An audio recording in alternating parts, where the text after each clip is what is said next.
Hi everybody and welcome to my studio. My name is Lonna and I am an acrylic artist, so if you've stopped by my YouTube channel, you've stopped by to paint with acrylics. I am so excited to show you what we're going to be painting on this video. It is very festive for the holidays, so let's take a look at it.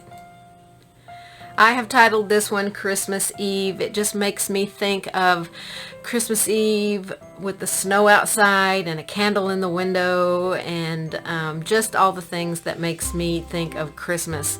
This is just a super fun design. You're going to learn a lot of techniques and different things going on in this one, how to layer things, and it's going to be just a great project for you. I painted it on an 8x10 board, but you can paint it on any surface that you like. I think it would be beautiful painted on a gift box for someone for Christmas.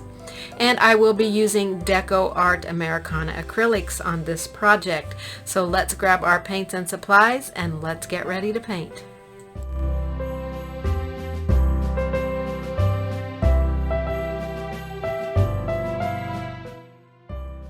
Okay, so to start this project, I've got my 8x10 surface here. Now you can use a canvas if you want to. I just have a piece of wood here. And if you're using wood, you want to apply a coat of multi-purpose sealer with a dampened 2-inch foam roller or an artist sponge. And then apply 2 coats of Wedgwood blue with the same damp foam roller or an artist sponge. I transferred on some of my basic lines here, the window panes, the snow kind of in the distance, the candle, the 2 poinsettias, the mints, and just kind of an idea of where the pine cones are going to be going.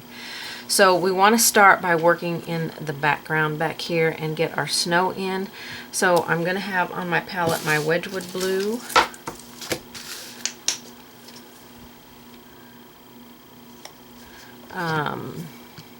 I have some Williamsburg blue as well. Let's grab some deep midnight blue. We'll probably need it for our darkening color. Deep midnight blue. And I'll put just a little bit of lamp black out. So we'll have our 3 dark colors here. And then I'll start with the lighter colors, which are Williamsburg blue, winter blue, and snow white.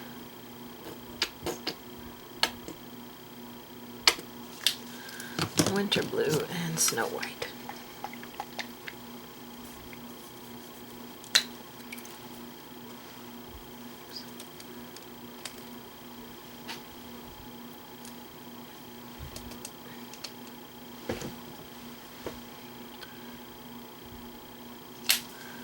Okay.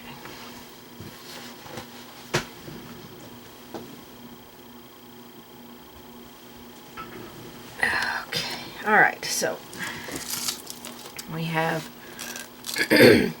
Wedgwood blue, deep midnight blue, black, Williamsburg blue, winter blue, and white. Not really sure how I'm going to use those, but we want to have them all out on our palette. So let's work on some snow stuff back here. And we don't want to start out too bright because this is all distant stuff.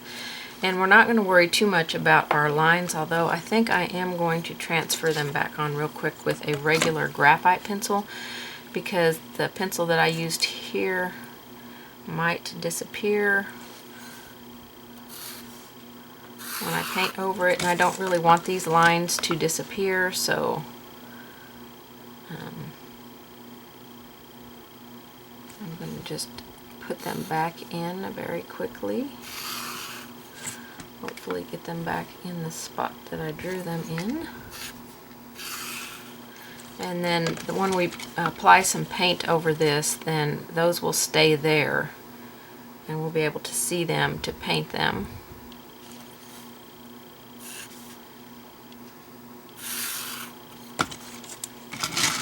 So this is how you would transfer them on. Just lay your pattern on here. And that one doesn't appear to be straight, so we will make it straight.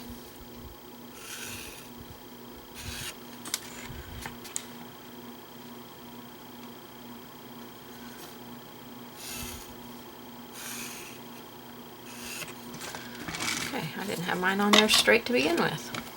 Okay, so this is our table line down here, and then this is all the background stuff. So we want to start painting, and as I paint, I'm just going to go right through those window pane drawings so that we don't start and stop. So let's start out with some Williamsburg blue. I'm just going to load my brush for a float for now. I'm going to spritz my palette with some water here. I always like to have water spritzed on the side of my palette. I just use a misting bottle, travel misting bottle, and I spritz this side of my palette. If you're left-handed, you might want to spritz this side, and that way when I need some clean water, I can just go pick up some clean water right there and not get into my dirty water and muddy up my float. We don't want to do that. So we want to start by adding some color back here to create some snow piles back here, I guess. And I'm just going to walk that down. I want to make this a pretty good size pile. Grab a little bit more paint here. And just continue bringing it down. Don't worry about that candle. We're going to make a nice little pile of snow there. We will definitely be darkening that. And it goes all the way across over to here. So we'll just bring that right to there, walk it down. And then I've got a little pile of snow here.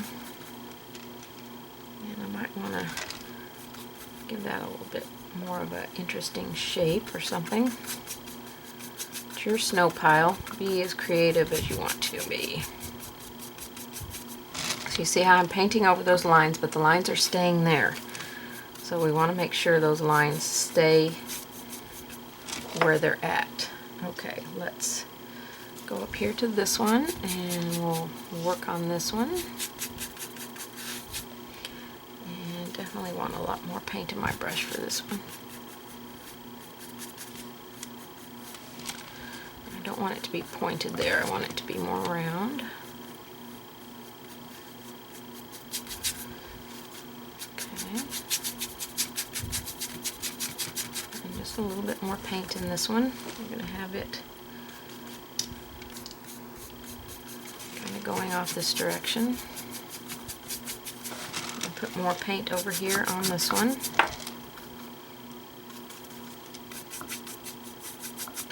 Have it kind of fade out as it comes down to that one. And I'm not going to worry too much about all that back there. We're going to do something with that here in a minute. But we've got kind of some piles of snow working back in there. And that was with Wedgwood Blue. Excuse me. Okay, I want to create a little bit of kind of a look of some distant tree stuff back in there. But again, it's going to all just kind of push back. So I've got a stiff angle bristle brush. This is a low Cornell one. It's a pretty good one. I've used it a few times, so it's pretty roughed up. You just want some kind of rough, worn out brush that can be all splayed out. We're going to take our base color, which is the Wedgwood Blue, and I'm going to mix maybe a little bit of Deep Midnight in here. We want a difference between the two, and I'm not sure the Deep Midnight's going to get it. My brush is slightly damp. I'm going to tap on my paper towel because I don't know if this is going to show up or not, but I just want to give the look of some foliage stuff back here, and that's not dark enough, so let's add a tiny little bit of black in there. Not enough black. Not sure I added any black. Nope, I didn't. So let's add some black in there. So we might just do Wedgwood Blue with a little bit of black. Just sneak up on that black just a little bit because it can take over. Still can't see it, so more black.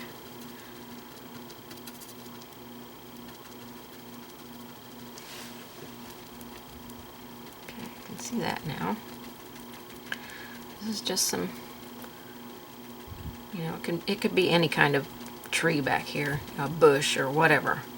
So we'll just put some of this in the distance back here. And you can make actual pine trees back here if you want to, but I'm not wanting to get that much detail on the background. I mean, it's going to push back so far and we're not going to see a lot of stuff back here, so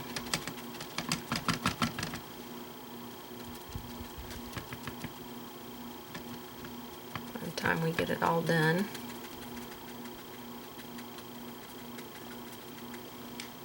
Okay, just those two areas back there. Just right back there. That's all we need to put that color. We'll probably come back and darken that.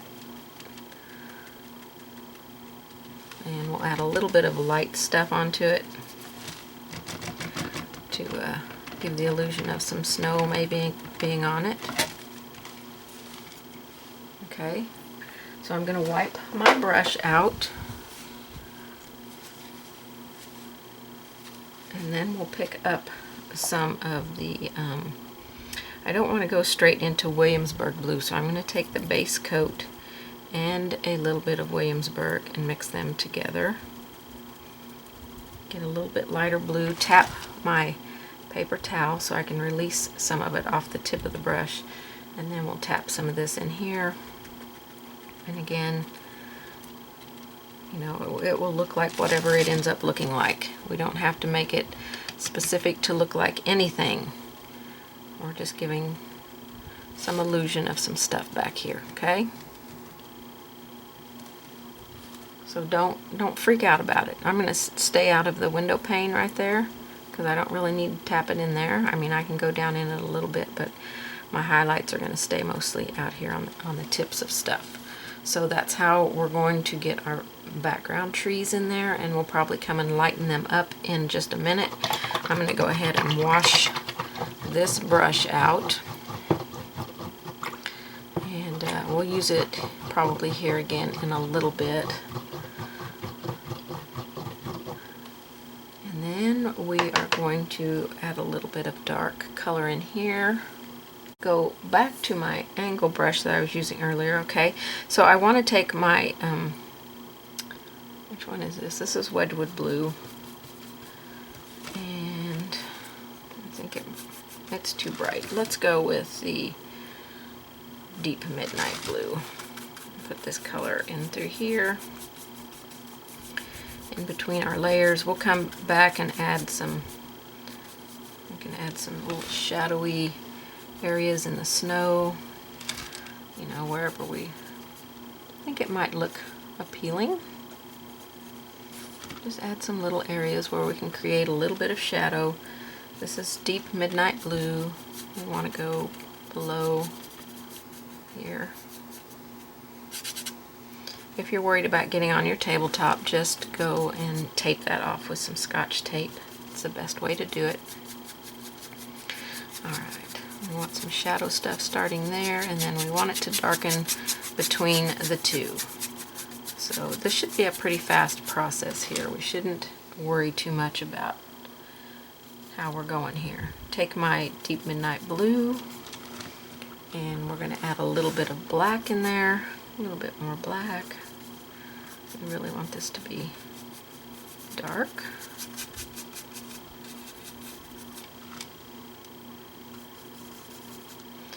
And I forgot to put some down here, so I'll put a little bit down here. Really don't worry how it's looking. You know, you just want to get some in there. We're going to add a little bit of brightness to our snow, so that's going to take care of all of that rough looking stuff. Grab some water, a little bit more black in the mix there.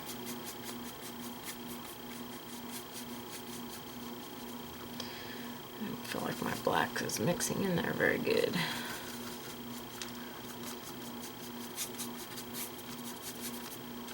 And then down here.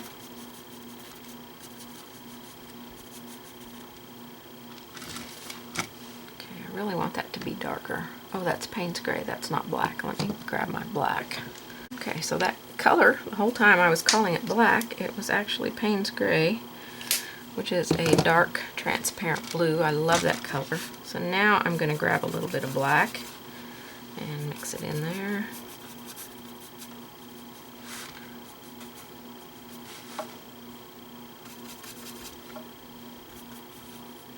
This will help give us our darkest shadowy areas, and we want this all the way down to the window. This is really dark down here. And we'll put some of this out here. Let me grab a little bit more of that Payne's Gray. It's a little bit more of a transparent color. So when I pointed out black on my palette a while ago, it was Payne's Gray, so let's get that correct. Okay.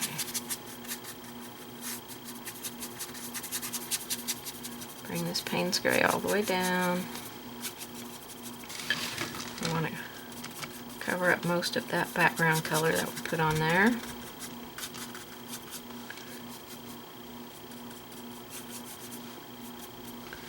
Okay, so now this is one of the really ugly stages here, so do not stress out about this stage at all. Those ugly stages sometimes are hard to push through because we can't see the final product yet, so don't stress out. Alright, let's add some lighter colors on our snow. So we're going to take the winter blue, and I'm going to mix a little bit of Wedgwood blue to it so it's not quite so bright. So let's do 2 winter blue and 1 Wedgwood blue, and this is going to brighten up our snow quite a bit.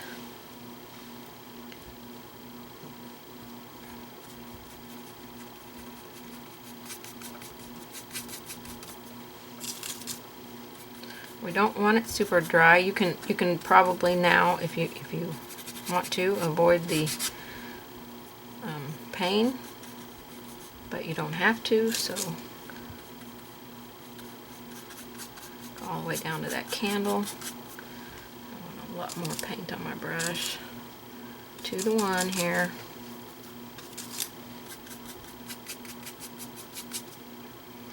And then we'll put some here. Definitely want it brighter right here because that's like a little bit of a shadow underneath the snow, like the snow is kind of piled there. And then the outer edge of the snow again. And create just some rough stuff going on here. Don't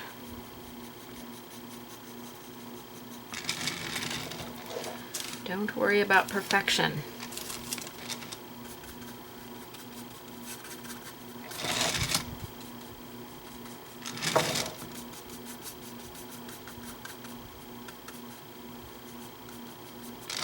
I do want to smooth out the upper edge though. I don't want it to be super rough.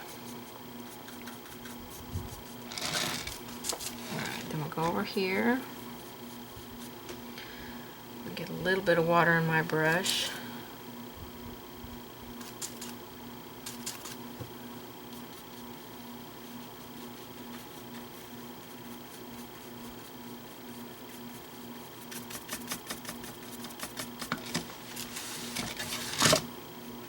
All these places we made like a shadow, we want it to be bright on top of those.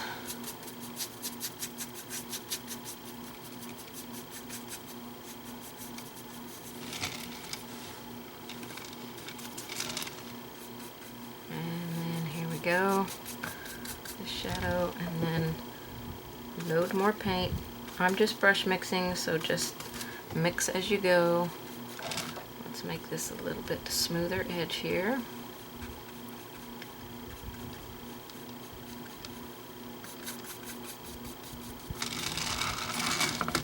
I don't want us to take a lot of time with too many details back here because this is all going to push back.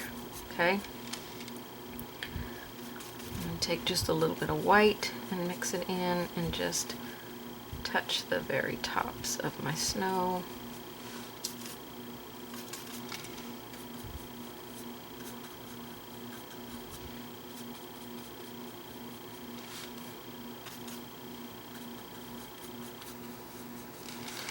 Again, we're not worrying too much about that. It's actually much brighter than I would like it to be. So I'm going to take my Payne's Gray and create a little bit of a wash with it and maybe mix in a little bit of deep midnight blue. And I want to wash over the snow. I want it to push back more. So it's a wash of Payne's Gray and Deep Midnight Blue, where you just add water to it, get a wash, and then brush it over your snow. You can have a few little bright spots kind of shining out through there, but nothing too much, okay? It's still pretty bright, I think. Still think it needs to be way darker. I'm going to take my Payne's Gray and darken up the lower parts of our snow piles. Start creating a little bit of a shadow in there.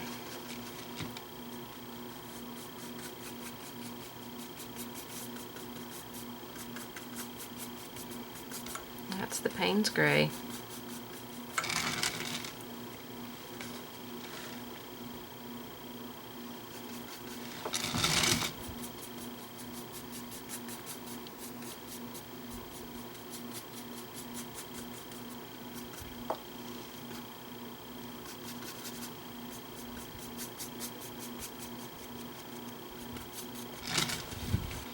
Okay, I'm going to wipe off my brush and grab just a little bit of our Williamsburg blue here and tap just a little bit where the tree stuff is. And then we're going to spatter some snow on here.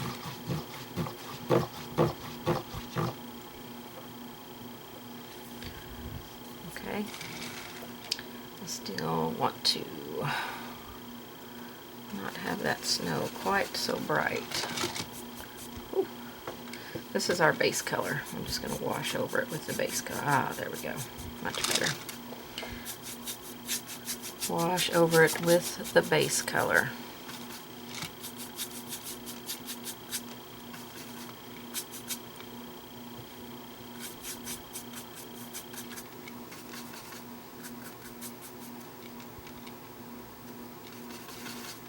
Which our base color was Wedgwood Blue.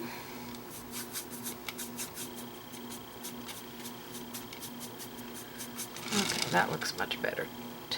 Taking that snow down to where I really want it now. Okay, so now we want to spatter in the background. Okay, spattering makes a mess, so you might want to put it on something to protect the area that you paint in. I am going to use a filbert rake brush. This one has really long bristles. I bought this years ago. It's a royal one. I don't know if I bought it at Michael's or Hobby Lobby, but I love it. I think I bought it at Michael's, but you know, again, they don't sell a lot of brushes anymore.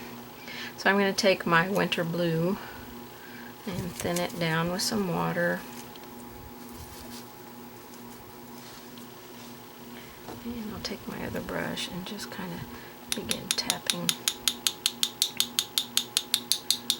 some snow, flying snow back in here.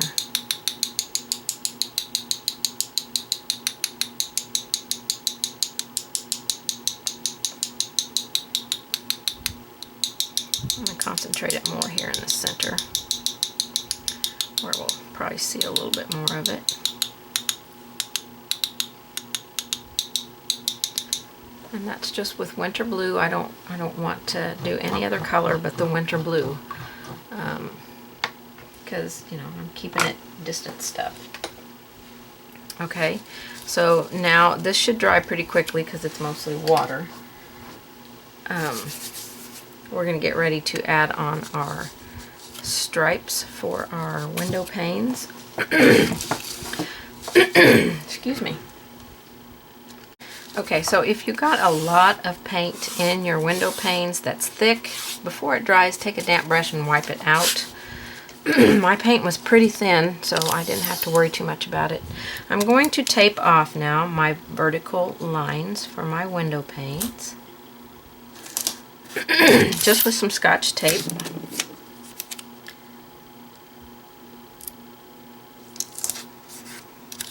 Make sure you tape off your horizon line so it doesn't come down past.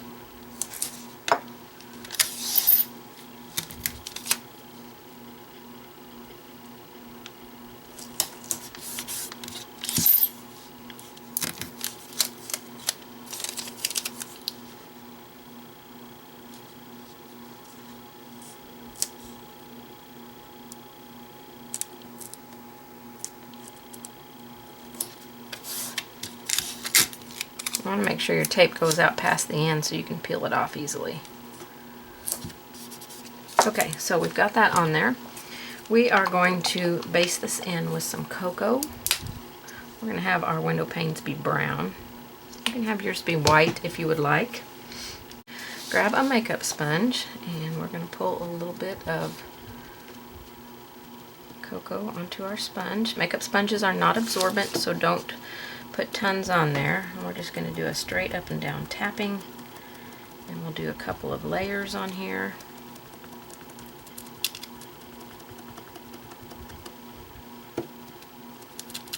And we'll remove the paint or the tape while the paint is wet.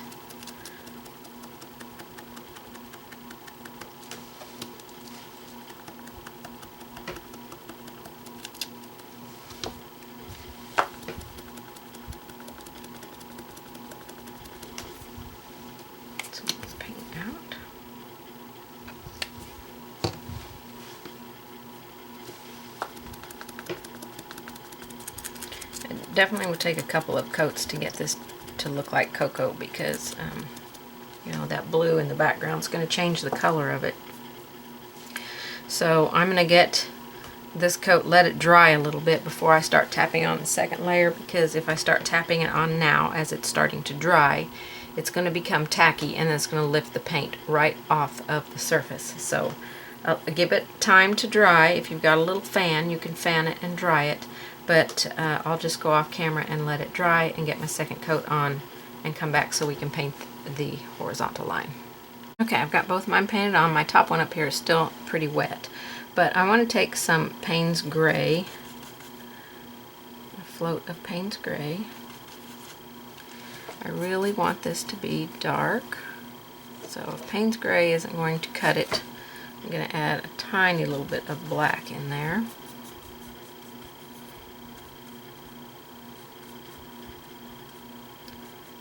And you see how just adding those window panes has pushed everything back there a little bit. So I'm just going along the table line and next to this one particular thing. We'll do some more up in here, push it back a little bit more here in a minute. We want to create a little bit of snow that's along the window itself. So let me dry this real quick. So I'm just going to take my pencil and draw like some snow that's piled up along the window panes.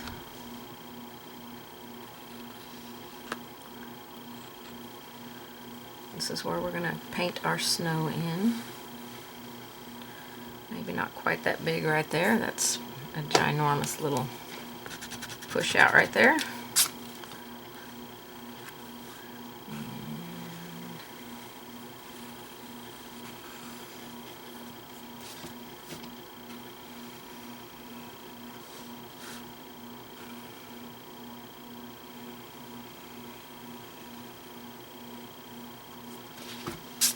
Okay, so that's our piles of snow that's against our window, and we're just going to paint those in with, I think we'll paint them in with, I'm thinking winter blue, but maybe a mix of winter blue and Wedgwood. We'll have to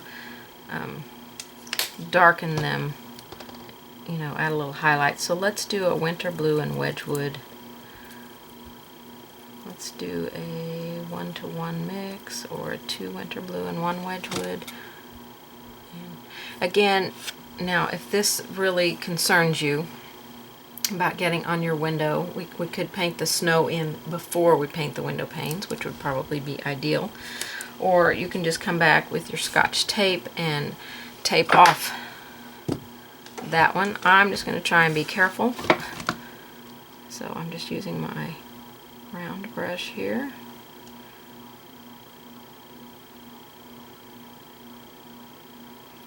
And work on the straight edges first.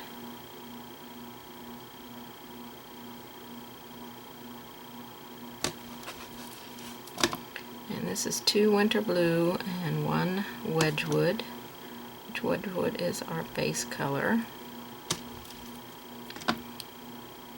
I'm using a round brush, but you use whatever brush is comfortable for you to use.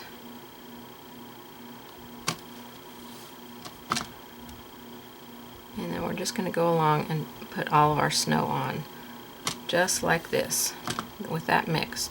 2 winter blue, 1 Wedgwood.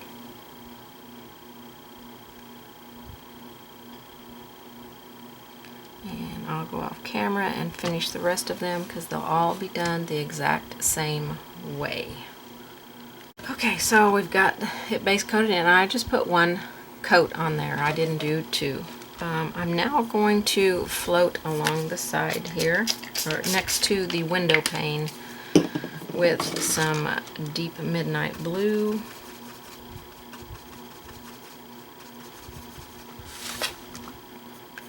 We're doing this on the snow. Remember, when you come to a triangle, you push it into the triangle and then you round it out and shape it. If you get paint on your window panes, do not stress out about it. Again, we can put our tape back down and touch them up, not a big deal. Or if you're just watching this video and not painting yet, you can do all of this part, then tape off and paint in your window panes. You just got to make sure that everything is right against each other. So we're using some deep midnight blue here, and we're just shading right next to the pane.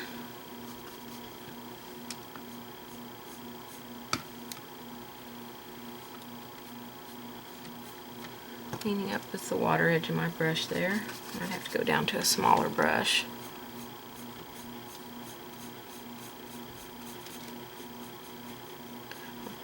Push it into the corner and then round it.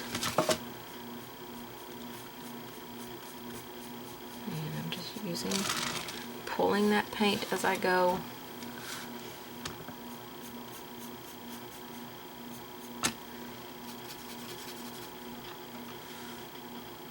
Okay, I'll do 1 more up here and then I'll go off camera and finish those other 2. This is just with deep midnight blue.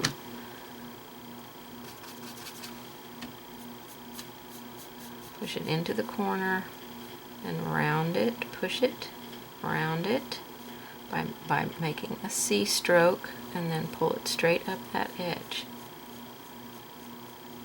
Just with the very tip of that brush. Okay, so I'll go finish these 3 right here off camera. It's all done the same way. Go around your poinsettia here. We'll have to draw the end of that leaf back in. Okay, we want to go back and repeat that same float with the deep midnight blue.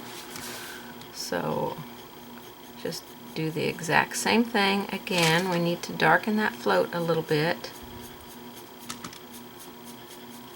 But I don't want to really change the color of it. Just make it a deeper color so we can add a little highlight on. So you can see this one I have applied 2 coats, and this one 2 coats, and this one, but none of these. These all just have the one layer of shading on it. So we want to get the second layer on. By the time you get all the way across your canvas, whichever direction you're going, where you started should be dry, and you can quickly apply a second coat on there. Again, if you need to tape off your window panes, do that. If you get paint on there, do not stress out. We'll just retape them and put another light coat on there. Okay, I'm going to go to a smaller brush and add some highlight on this snow. We're going to start with just winter blue. See how that looks. So we're just going to go along this outer edge and just lightly put a little layer of this on there.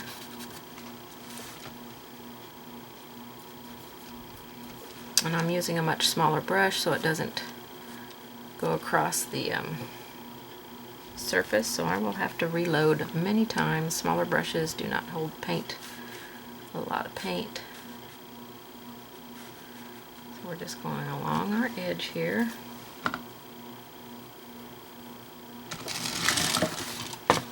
With a little bit of winter blue and see how that's brightening that up.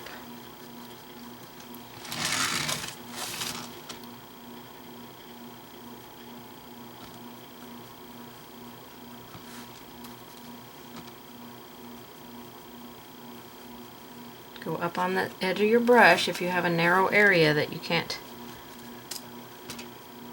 you don't want to fill that whole area with the highlight. You want to keep it a nice light color on that edge.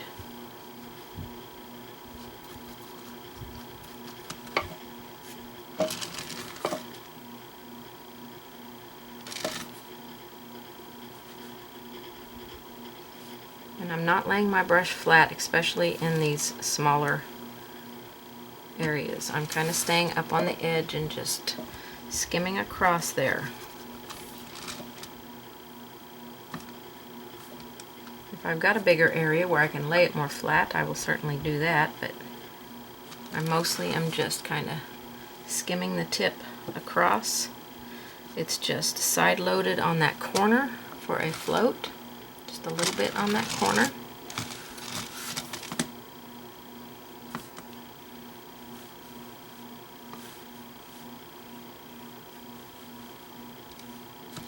And this will kind of fade down in there because we've got a little bit of water in our brush to help kind of soften it, so it will begin to fade down in there. I don't think I did this one yet.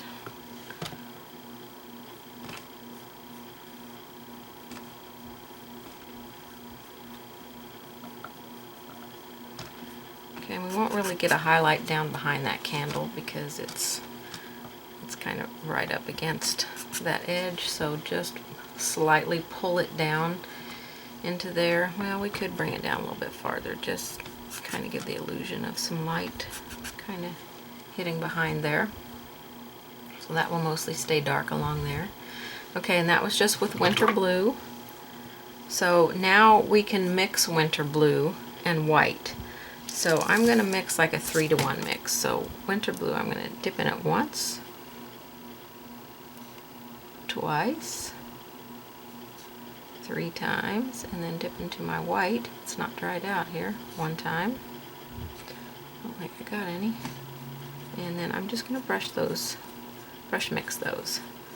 I might do 2 whites because that didn't seem like it lightened it a little bit. So we'll do 3 to 2, 3 winter blue and 1 snow white.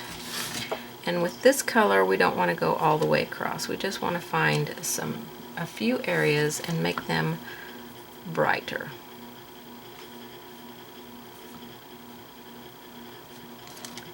But not all along the whole edge.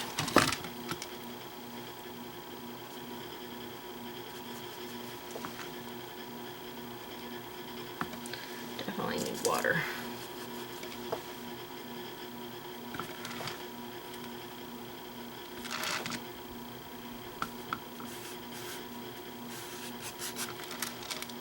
Okay, so just kind of, play with it and have a little fun creating some little bright highlights on there. I'm going to brush mix a little bit more here.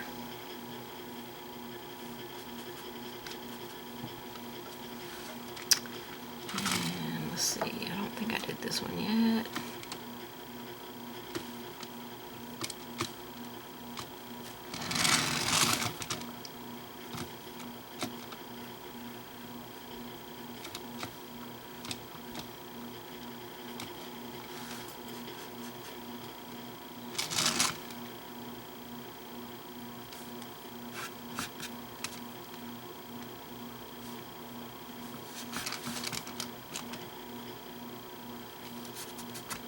These are just the areas that maybe are getting a little bit more of the light.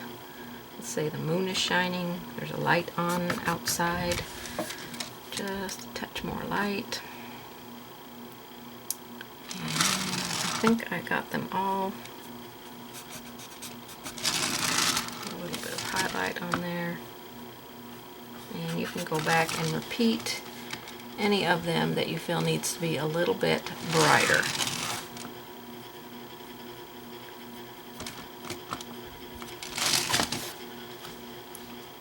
Okay, so now you see how it's all being pushed back a little bit more. I'll give a little bit more down here.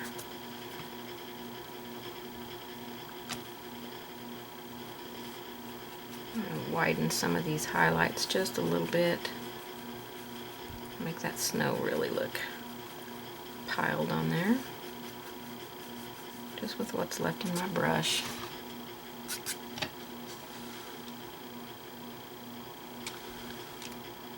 Okay, so after we paint in our window panes, we can see if we need to darken that a little bit. You can already see how it's pushing all that stuff in the background back.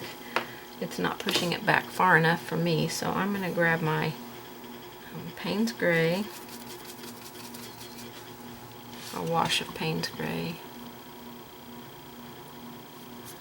and I'm going to wash that around my snow. I really want to push this stuff back.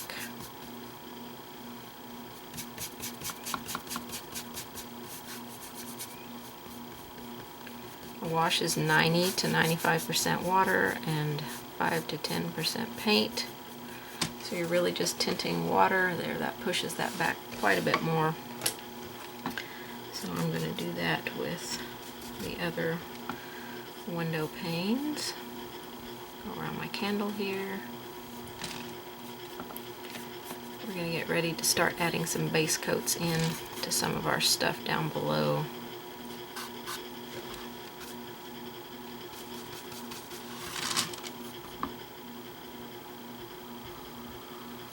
Okay, this is Payne's Gray. We want to keep this really pushed back. And because we're doing just a wash of it, it's keeping that back there in the background.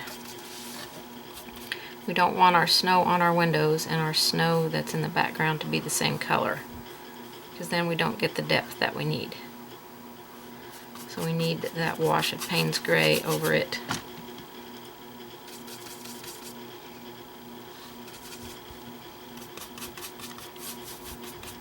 To really push it back.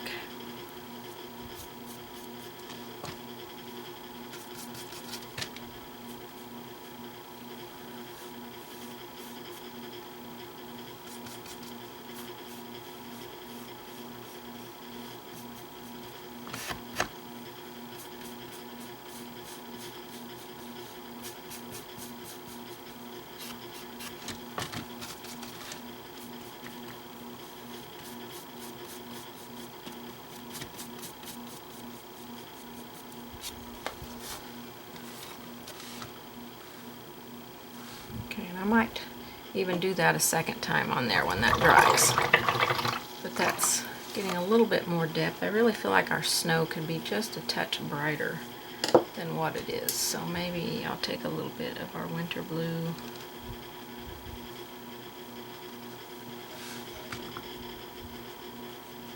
And just bring some of that into that shading a little bit, give that snow a little bit of texture. I feel like it's a little dark in some places.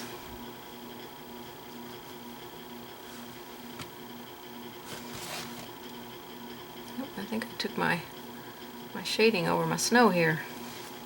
Kind of looks like it.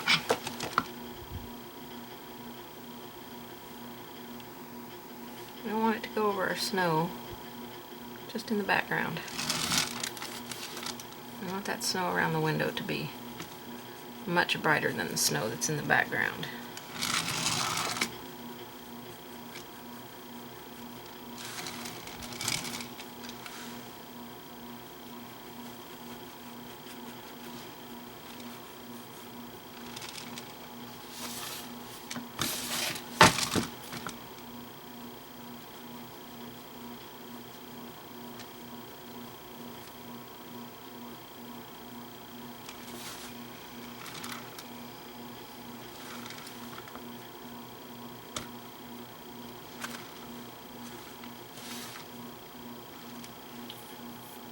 Okay, that looks better. I think I'll come back with a little bit of white and brighten that up, but I need to let that dry. Okay, we're going to take dark chocolate, and I've already painted these up here to kind of show you where we are going. we are going to take our dark chocolate, add just a little bit of water to it to get it a nice flowy consistency. If your paint is pretty thick, it always helps when you're using a round brush for flow. So I have my pinky here. It's my steadying finger. So it keeps me steady as I go down this side, and I just let the brush do its job, keep my pinky straight, flat against the surface. I'm watching the edge of my window pane line and following that edge. And not quite following it there.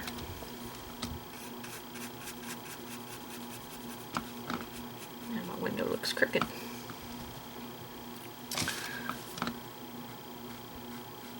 But the consistency of your paint is so important when we're doing this.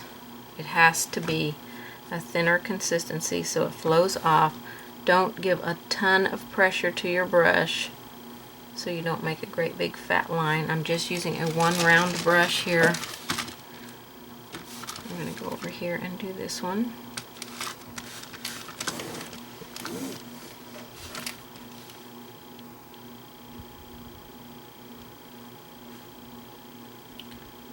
Let your eye follow the edge of the window pane, and your brush will follow right where your eye follows.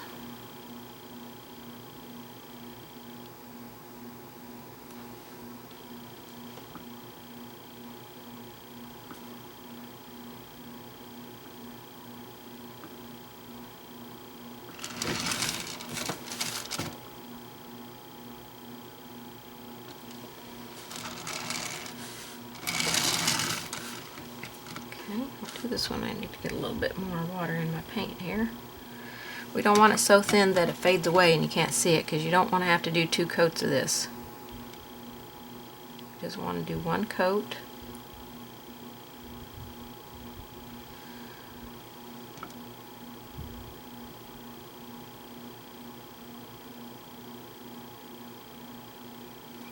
Around those corners just a little bit.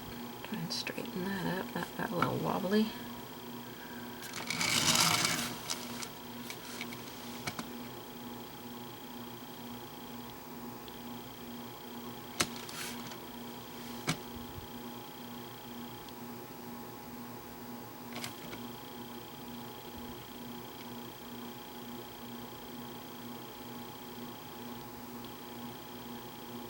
And your finger is not pushed down, it is just lightly moving along, just keeping you balanced. Okay, so that was with dark chocolate, and we're going to use that color again in just a second. Okay, we're going to take that dark chocolate and float right next to that line that we just painted in. So you're going to load for a float. We're going to go right next to the line. I've got a pretty sheer float here, nothing really dark. We're just kind of softening out that line that we put on there.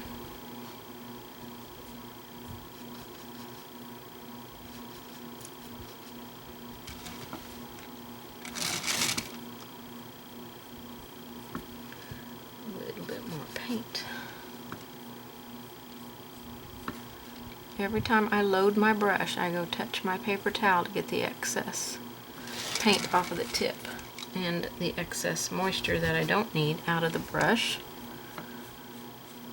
It should leave in the right amount if you're just barely touching the brush to the paper towel.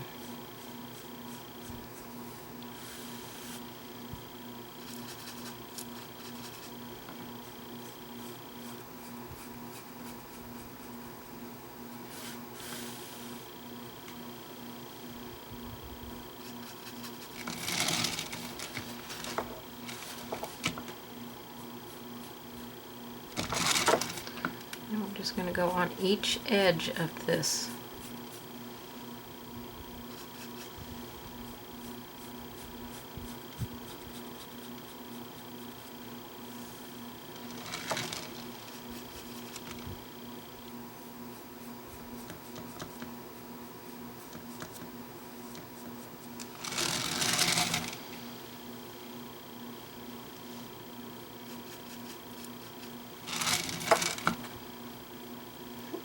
much water. Clean that up. Grab a little more paint.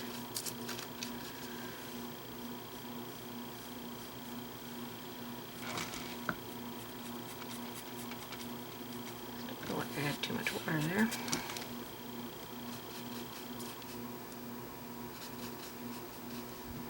This is the same color that we used to put our little edging on here.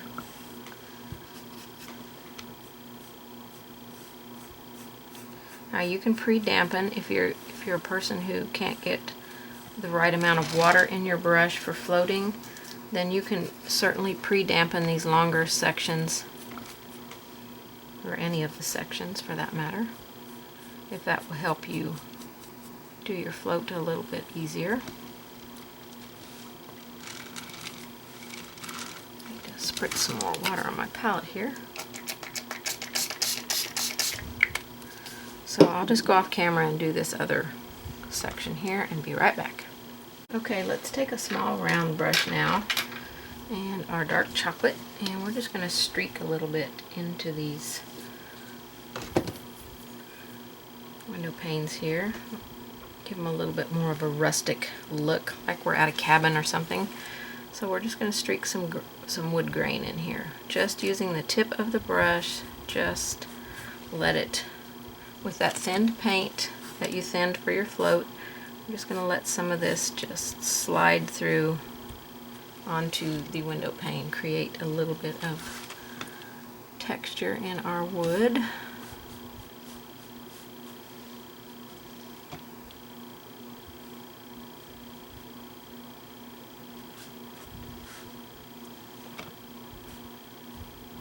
As long as you have your paint the right consistency and you're up on the tip, creating these little lines in here should not be an issue, because you've got your paint thinned and you're barely letting the tip of the brush skim across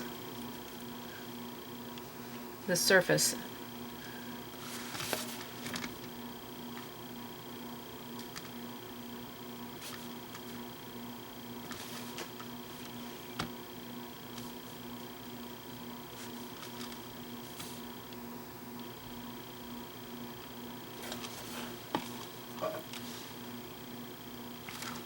Okay, pretty easy step to do.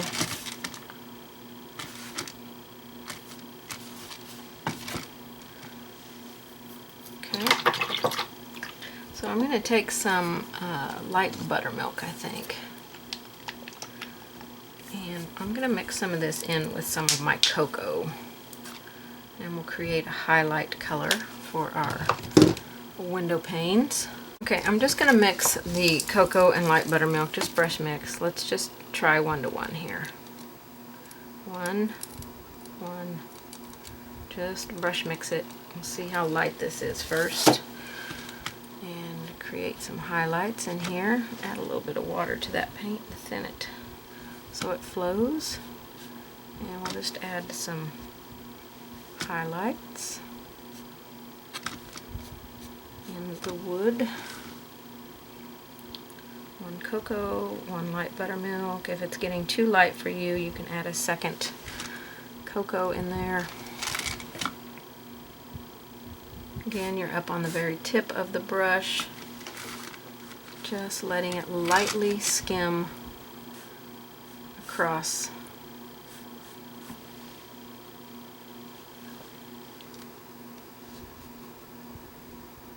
Just going back and mixing a little bit more, adding a little bit more water to it.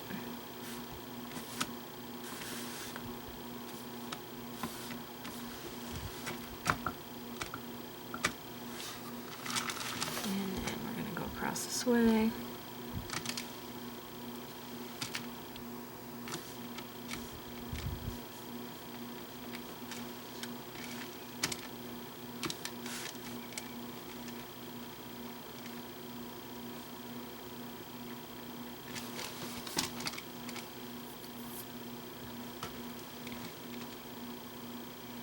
I really want this, you know, to look like one continuous piece of wood. I don't want it to look like it's cut in half anywhere.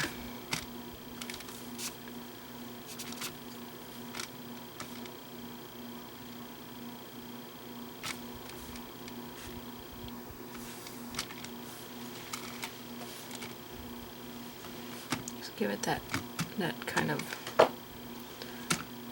flow look. Rounded corners there. You know, if doing that helps, then you know you can do that. Okay, I'm just going to wipe my brush out now. I'm not going to worry about any excess paint that's in it and go into the light buttermilk. And just do a few of these.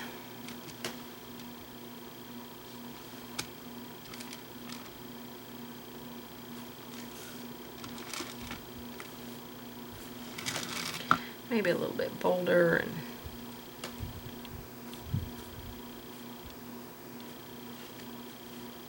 a little bit brighter in there. Okay, so to me, it doesn't look brown enough. That cocoa did not make it look as brown as I want it to look.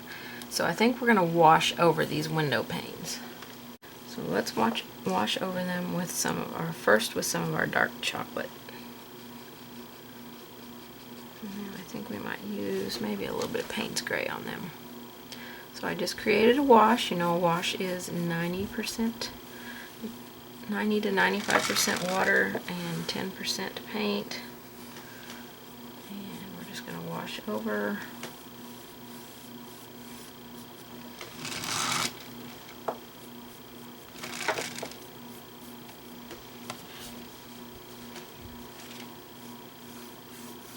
Just darken that down a little bit.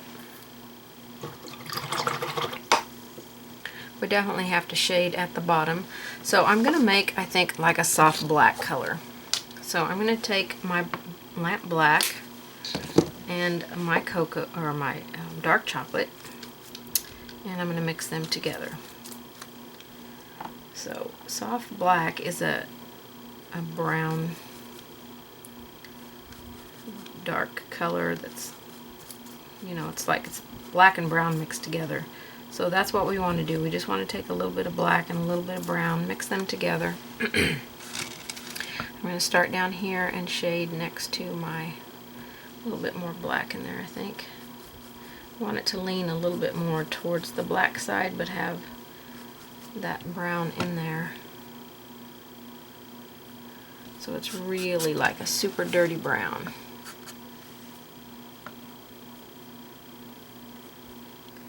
Go along the bottom here next to the, even though we don't need to go up here, I'm going to go up here because we're going to shade around the entire thing when we're done.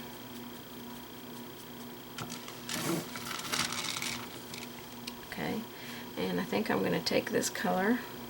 Now you can mix up paint on the wrong side of my brush here.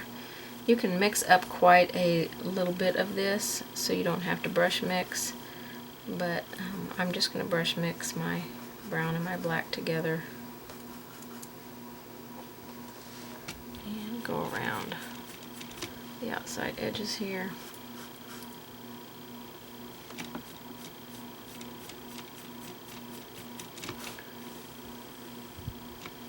Really darken up those edges.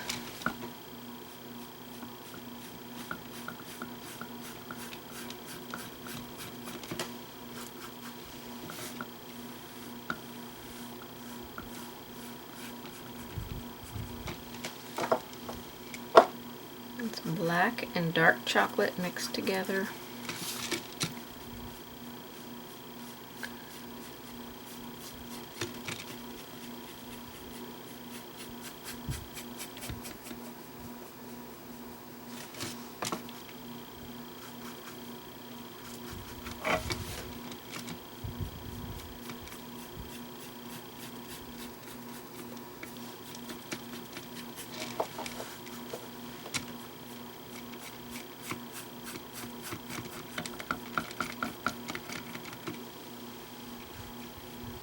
Right now I'm just keeping this along the bottom edge of my panes.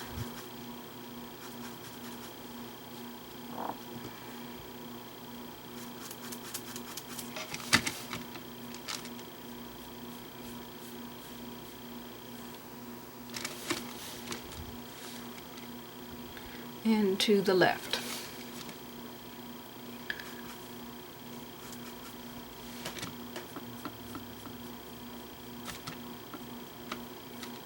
let it kind of fade around that corner there.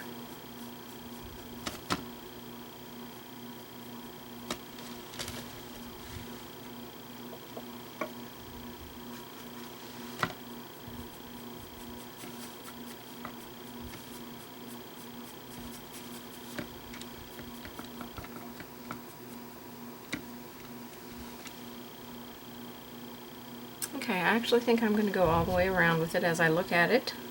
I want to give it that nice dimension, and I think having that really dark on the outer edges is making that a little more dimensional,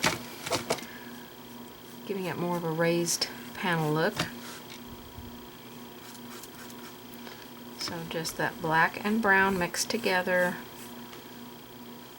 If it is not dark enough, just go add a little bit more black to it. If it's too dark, add a little bit more of the cocoa, or not cocoa, dark chocolate.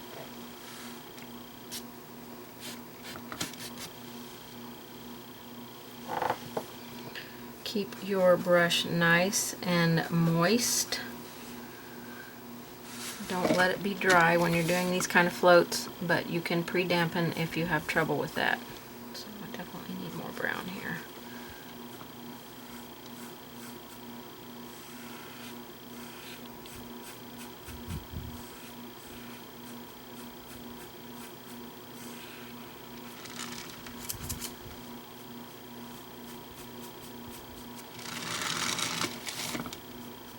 Ooh, way too much black there. Grab a little bit of brown. Got it in my snow there. I don't want it in my snow.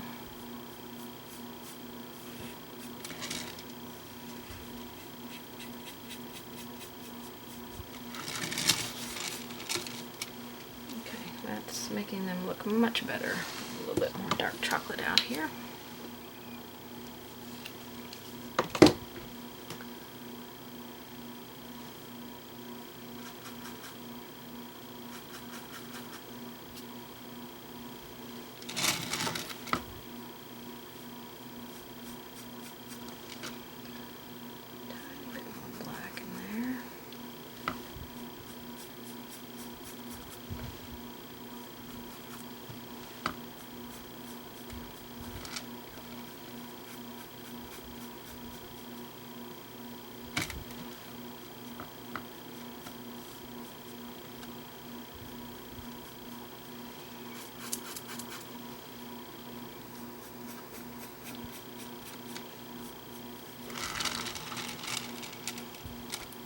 Okay, that definitely gives it a much more dimensional look, and now we can come back with our cocoa and buttermilk. Let's do 2 cocoa and 1 buttermilk, and we'll create a highlight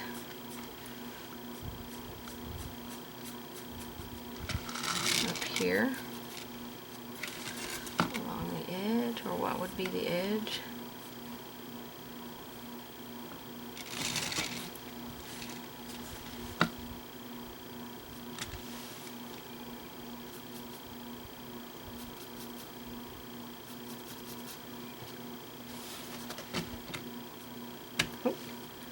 Too bright. Add a little bit more cocoa. Still a little bit bright.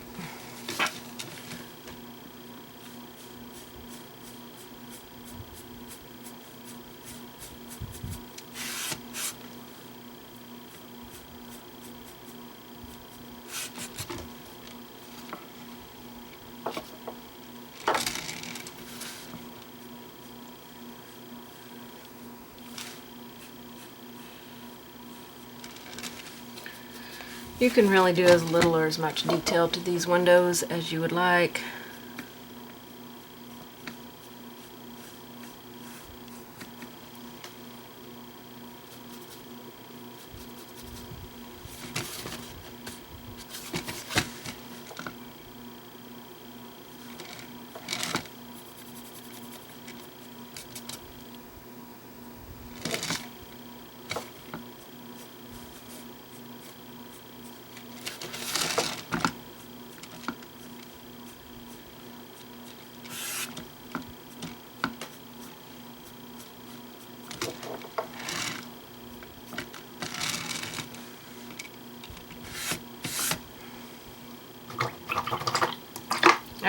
let's wash over it with some dark chocolate.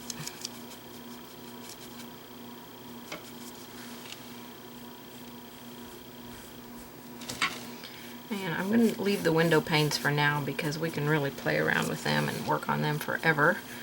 But once we get everything else painted in, we can come back and see what they need. I know they're going to get a little bit more of a highlight when we make our candle glow on them. So for now, we don't want to spend a lot of time on them because, again, even though they're more in the front, they're still behind this stuff that's down here. So this is the stuff we want to work on now. So we're going to base coat in our items down here. So let's get our paints ready to do that. Okay, let's get some base coats on this stuff. I'm just going to show you how I do everything, and then I'm going to go off camera and get some second coats on here. The candle I usually always undercoat with gray. Well, I could make gray with my gray and white, but I've got winter blue here, which kind of is a gray blue. I just added a little bit of white to it. And I'm going to undercoat my candle with this color because reds can be a little bit transparent and require many layers, and so this helps so we don't have to put quite so many layers on the project. So a nice coat of this mix. It's an equal amount of winter blue and snow white, or you can just mix a light gray, which would, gray sky is what I normally use to undercoat.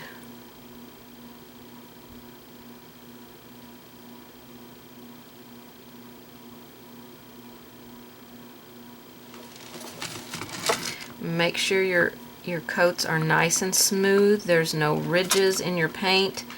In order to not get ridges, you have to add a little bit of water to your paint so that it moves off of your brush very easily in a nice smooth coat. You don't want so much water that it fades away. You just need enough water to help it move.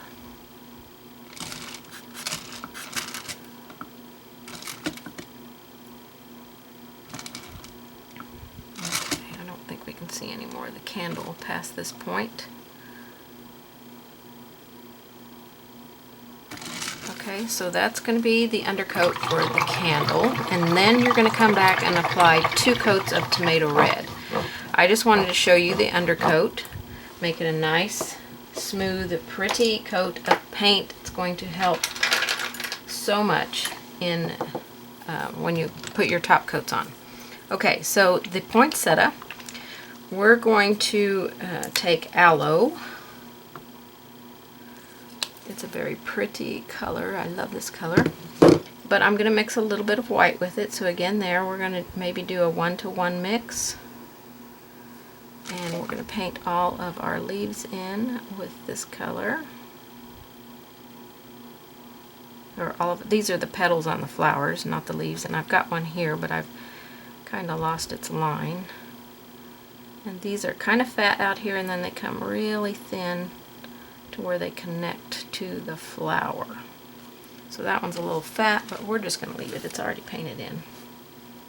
So this is a 1-to-1 mix of aloe and white, and we'll want to apply 2 coats. So that's how our poinsettia is going to be painted in. Our leaf, we're just going to paint in with straight aloe, no mixing of paint here. Just some straight aloe.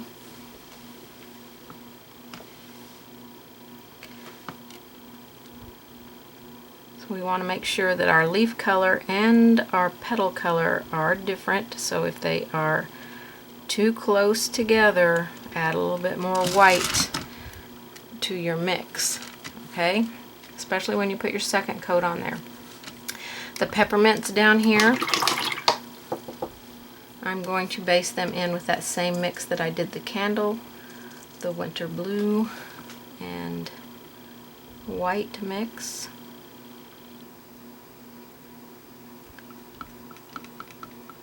And and these will not get any other color on top of them right now. We're just going to keep them the winter blue and white. And then our pine cones, we can just give an idea of where they're at just by tapping in some color out here. We'll probably have it come up over the candle a little bit, but we want to kind of see where our pine cone is going, and this is with cocoa. That's something in my paint there. So it's just an idea of where it's starting and where we're going to be going with it. We will finish it out later, but this gets us a good beginning point for our pine cones, okay? So everything gets 2 coats. This gets 2 coats of red after this dries. 2 coats of tomato red. After that dries, everything else 2 coats, and then we'll come back and start adding details. Alright, so here's all of our base coats in and done. The second coat on this, I did dark chocolate because I want it to be a darker color for the underpainting. And then I put all of, well, not all, but some of my remaining lines in. This is a reflection of this candle. We'll have a little bit of reflection here, and after we get this painted in, we'll have reflection back here. So the first thing I want to paint in is our stems, and I'm going to mix cocoa and dark chocolate together and paint in these stems here. Just using a small round. You can use a detail liner, whatever works best for you. You're just giving yourself some placement of where you're going to go. This will all probably be covered up mostly when we're done, but it gives us a guide.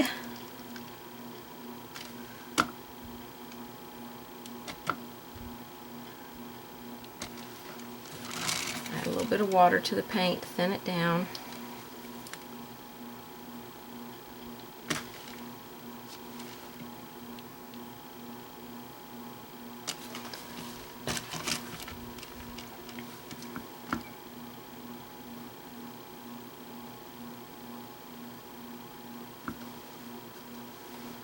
You want these little branches so you know where you're going to be putting your little strokes on here at.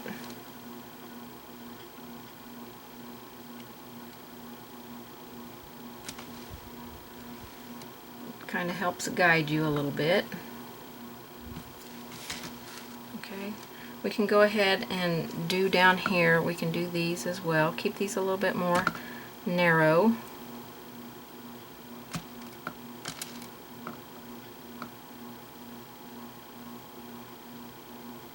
I'm not going to be painting these in for a little bit yet, but since we have this paint out, we can just go ahead and do a little bit of that, you know, get us a little bit ahead here.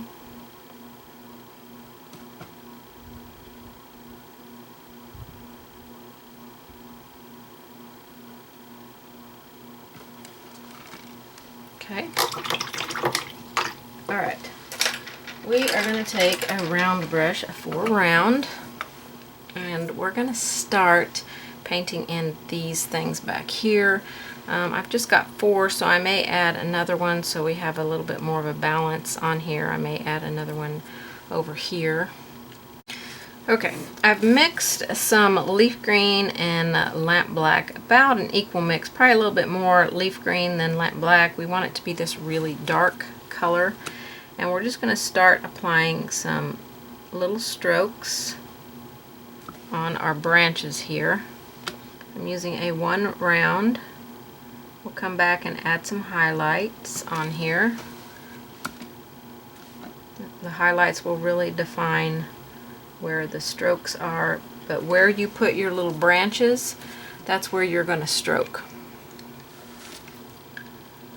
And you're just going to work your way all the way down. Put some on the branch itself.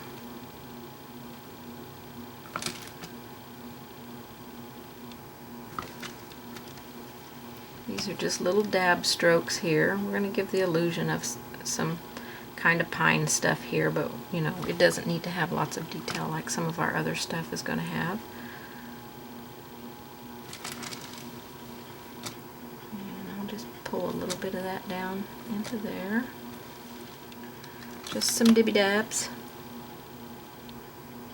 Follow your little stems that you painted on here. That's going to help guide you in creating a more balanced looking little pine.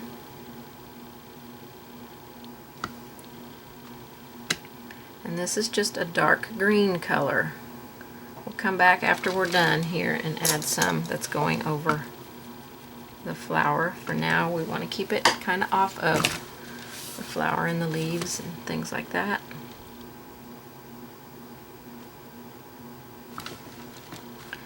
It's just basically some little dabs on here, okay? Just lots of little dabs. So I'll finish this one out and show you how it's going to look. So I'm going to wash my brush out. I want to get all of that paint out of the brush. Then I'm going to load with, I think I'm going to mix. I've got olive green here, which I wasn't originally going to use because I thought it would be too bright. But I think I'll put a little bit out. And I'm going to mix leaf green and olive green. So I'm going to pick up leaf green and olive green and mix them together. 2 leaf green, 1 olive green, I think will be a nice mix. And we're going to touch this on the tops of some of these. Maybe a little bit more leaf green, not quite so bright. I think we'll just go with leaf green here.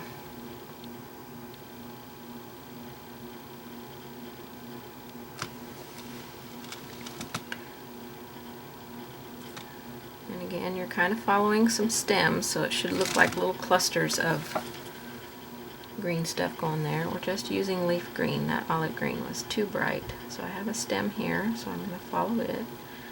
I've got one here. And then the main stem.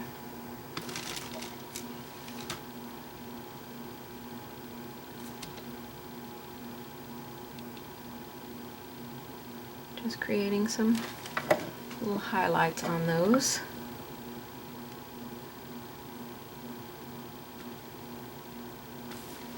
So that looks pretty good. Getting some nice layers on there already. Okay, I'm going to go into that olive green now. I'm going to let it mix with my leaf green, and we'll just do a few of these. Not a whole lot, just add a little highlight on here.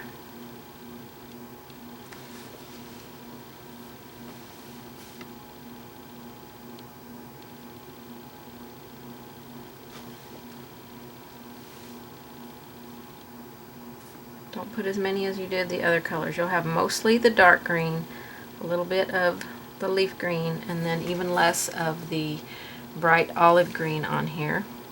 We really want to cover up our edge of our window back here because we should have a pane across there. And I didn't want to paint in another pane, so I want it to be completely covered along that edge, so where there should have been a window pane and there isn't, it won't be distracting. Okay, so that made just a very quick little cluster of greenery for our, I'm going to bring some of the leaves down a little bit farther here.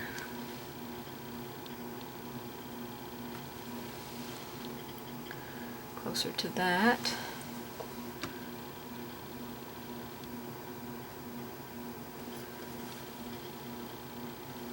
Okay, I think that looks pretty good.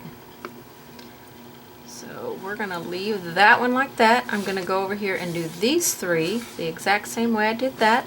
First with the mix of leaf green and black, probably 2 leaf green to 1 black. A nice dark green is what you want. If it's not very dark, your leaf green, when you apply it, will not show up. Then we do leaf green, then we do a mix of olive green and leaf green. I just equal mixed those, maybe 2 leaf green to 1 olive green. And that finished those out. Simple, fast, should not take you a lot of time. We'll add some reflection of those back in here when we do all of our other reflection. Okay, so I have all my little greenery, little bushy things there done. We will shade and separate those and do a little bit more to those later. We're going to move to the candle now, and we want to shade along both edges. Now I just drew those drips on there, so they're not a big deal for me. I just drew them in with my dressmaker's pencil, and so they will go away. I'm just going to pre-dampen this a little bit. My ceiling fan is on, so we'll probably dry that before I can get paint to it. We're going to start with some deep burgundy here, and we're going to go along the edge here. We want to walk that out. I'm not sure we'll see this first layer, but we want to come out in this candle a little bit. Stay off of your flowers, but if you get on them, you can go back and mix your mix of aloe and white. Put them back in.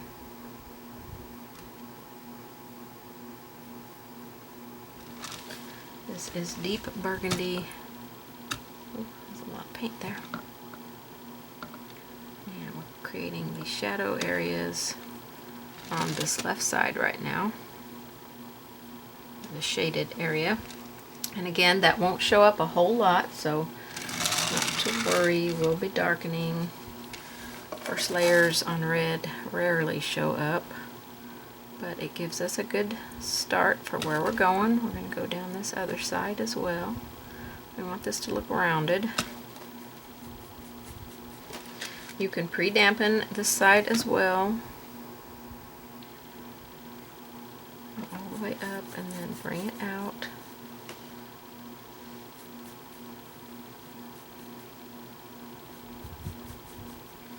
A little bit.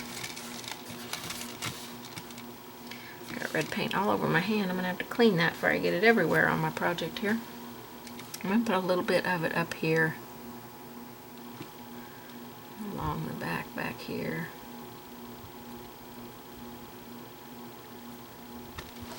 And again, we won't see a lot of that too much because it's, let me clean this off my finger.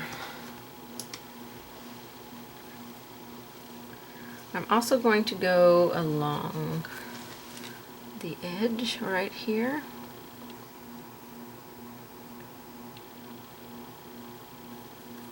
And again, we'll walk that down. And just start creating, this is creating our shadow areas, our darkest part of this candle. Okay, I know I'm going to have to paint these petals in because I'm doing a terrible job of going around them. So we want that layer to get dry. We're going to add a little bit of black to our paint now and start getting some really deep, richer colors. We want this color to come out into the candle. We're going to have a narrow place kind of that has highlight, and then we'll have reflective light over here. So that is our goal. Okay, let's mix some deep burgundy and a little bit of black and get this really rich burgundy color here. Again, we're still just side loading for a float. Push it into your brush so it goes up the bristles so you have more paint to carry where you need to go. And spray my palette here. I need some water.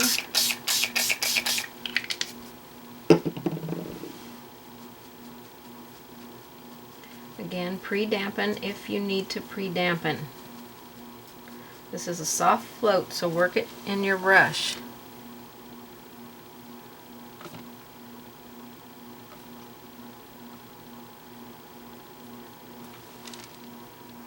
Add just a touch more of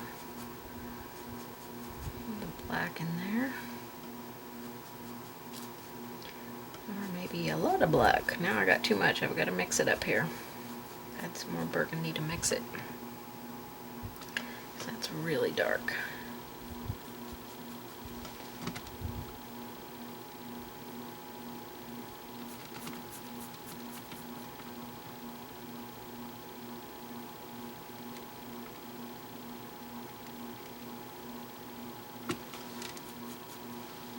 When you go in between these petals here, that's a V, so push it, paint in there and then round out. And that will keep the form of the candle nice. Definitely need water.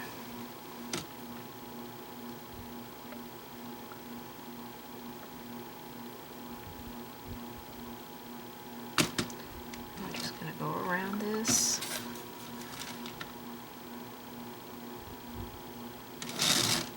mess of that one. Definitely have to come back and paint that one. Okay, this is all going to be kind of dark down there.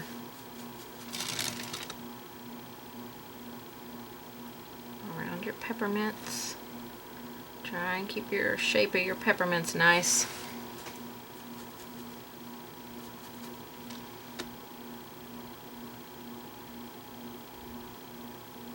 That's a little V there, so we want to round that out. Okay, we're going to go up the other side here. Or down the other side, whichever is easiest for you.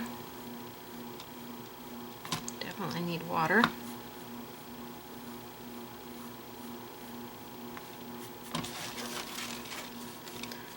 Get a little bit more mixed up on my brush here. Be careful adding that black because it can really get it dark fast. Okay, I want to walk this over and up. So down here, this area is all going to be pretty dark. Tap that out with my finger. And I know it looks very choppy and everything. Use your mop brush if that choppy stuff is really bothering you. I want to bring this down into the candle. And I'm going to grab my mop brush, I think.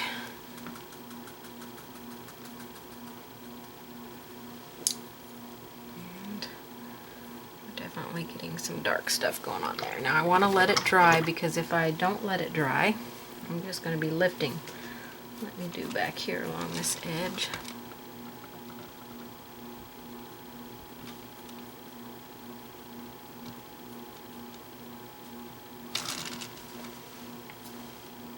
Okay, so we're getting some nice shading on our candle. Okay, this is pretty dry, so I'm going to go back over this with just kind of a wash of color and try and smooth out the shading a little bit. Maybe get just a touch more black in there.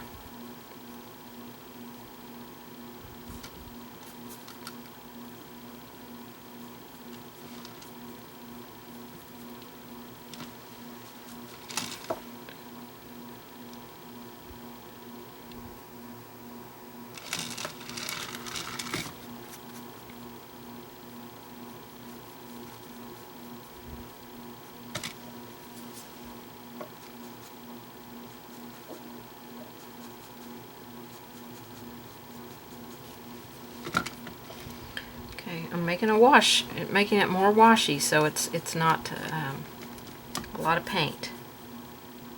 Just kind of more of a sheer color that I can kind of smooth out a little bit of the imperfections with.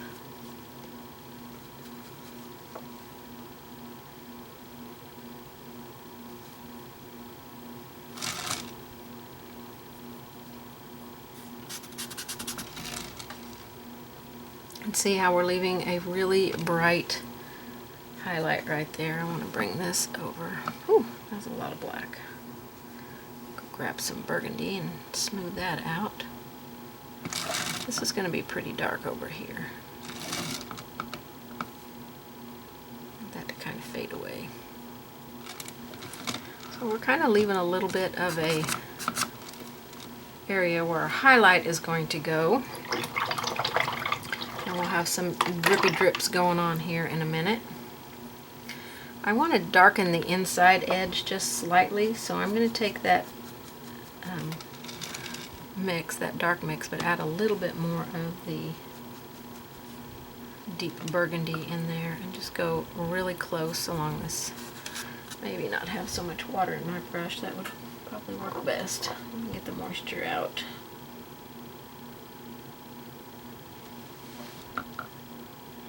Just inside. A little bit more inside.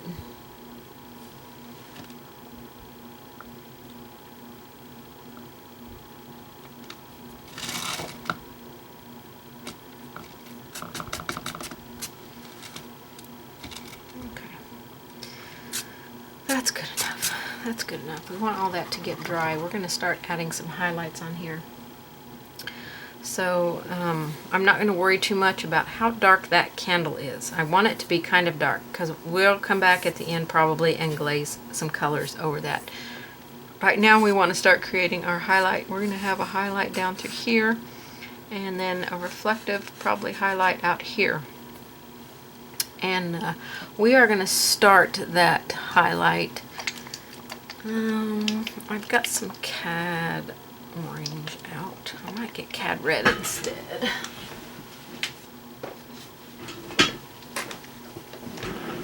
So let me start with some cad red here. Shake it up good. I don't know the last time I used it, so I don't know how it's going to come out of the bottle. Okay. So I think for this, I'm going to maybe dry brush this, or at least try to. So I'm going to take a dry, scruffy brush and load it with some cad red. A couple times, that gets the paint up in the bristles, and then we want to remove the majority of the paint over here. And then we'll just start scrubbing it in through here. Through here. I'm using an extra large Mezzaluna brush. I probably need to go down to a little bit smaller one. But this is cad red. A little bit more. See if I got a smaller Mezzaluna handy.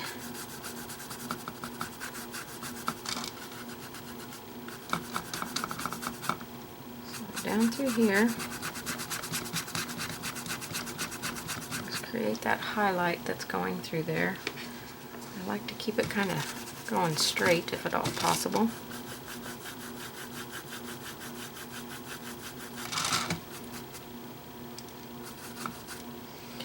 Okay, I'm going to kind of scrub this brush out. I'm going to get a little bit of, I might add, where's my white? I need some white out.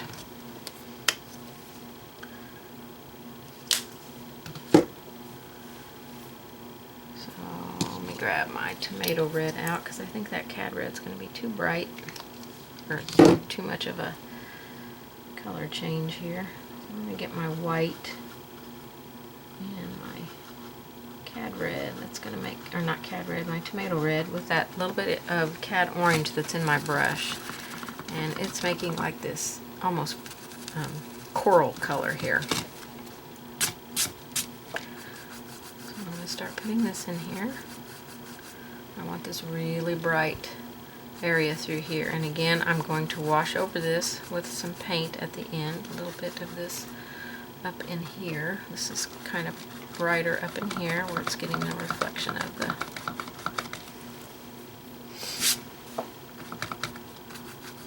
I'm going to come back with my tomato red and kind of blend some of this out.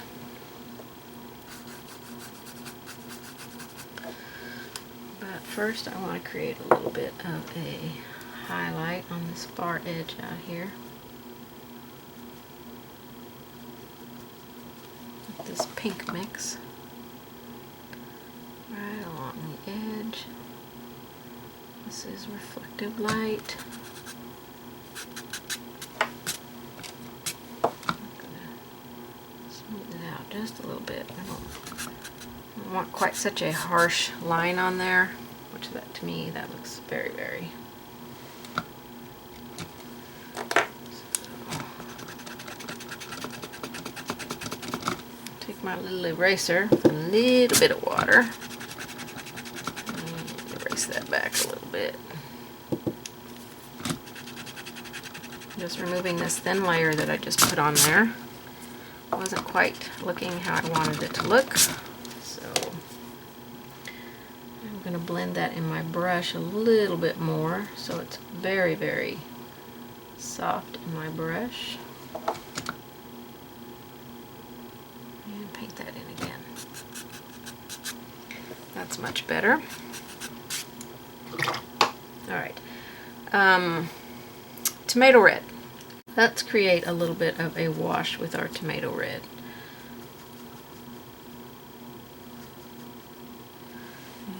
put some of this in the candle. We'll go over all of our areas. This was our base color.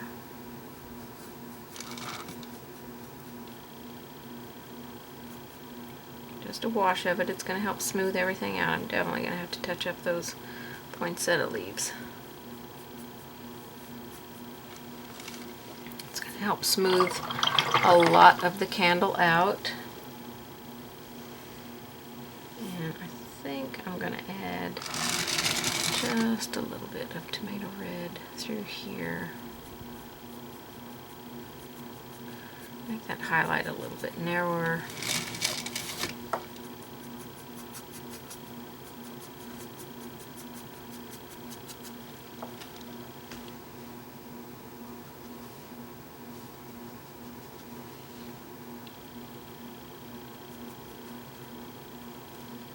Where's my mop brush? I'm gonna mop blend that.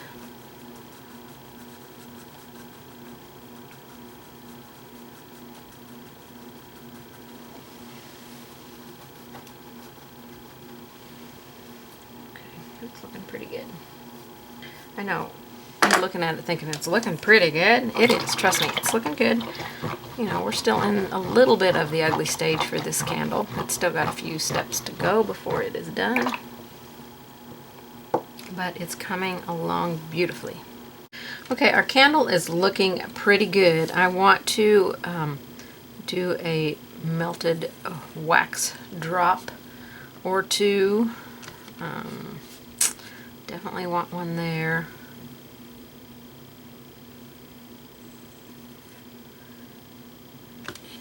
And maybe, I think what I'll do is, yours will have the pattern. I'm designing right here on camera, so that's why I'm not sure what I'm doing yet, but I think we'll have like this one almost right on top of that one. A couple of drops there, and maybe one coming over here.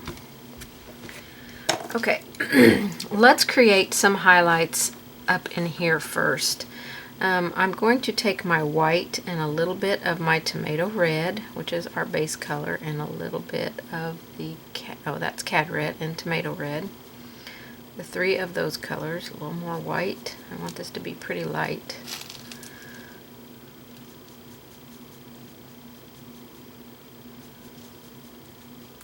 So we're just basically tinting some white paint here. And I want to create some highlights up here for like the melting of the wax up in here. So I just side loaded and I'm just kind of skimming that across here. And I'll go a little bit along the edge. Out here, we'll go oops, not quite that wide. I want it to be that wide. A little bit more sharp. Go a little bit sharper along this front edge to give it a bright little highlight along there. Now, I'm going to use this color as well to start adding our drops on here. So I'm going to paint them in a lot like I would paint a water drop. So I'm going to keep the light color on the light side of this wax, melted wax. So since I already had it on my brush, I'm just using the tip of my brush to put that in there. Excuse me, I'm going to get some deep burgundy out. Goodness. And I'm going to side load a small amount of that on my brush. And we're going to put that in this other side. This is a little bit darker than our base coat of tomato red.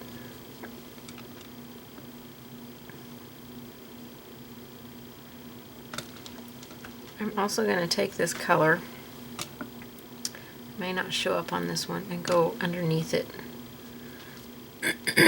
creating a little bit of a shadow around that. I'm going to get a little black out. Black or Payne's Gray, either one of those will do just fine. Actually, I think I'll put some Payne's Gray out because I think that will... Just when you put them on your palette, make sure you know which one is which, because on your palette they look the same color.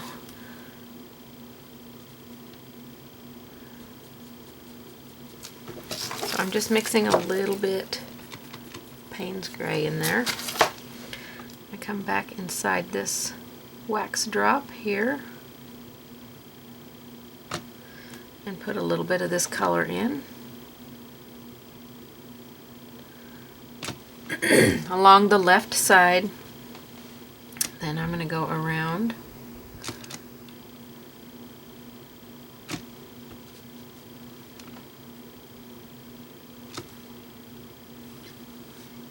and I want a little bit more of that highlight color up here.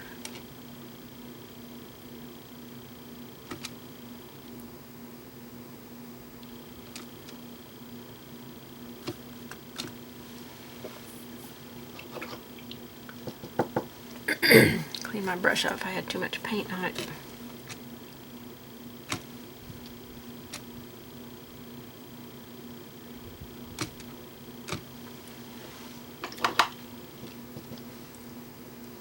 Okay, I'm going to go into the tomato red and a little bit of deep burgundy. And I'm going to put that on my water drop. Not my water drop, my wax. It's my wax drop.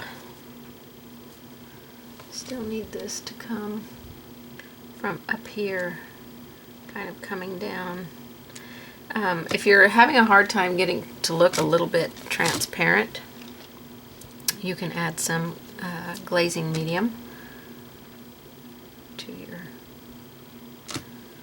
drop. This is just that red, tomato red, and deep burgundy mix. Couldn't think of what I mixed. I gotta get the white out of my brush. Grab a little bit of that burgundy and Payne's Gray or burgundy and black. And we'll create a little bit of a shadow on these.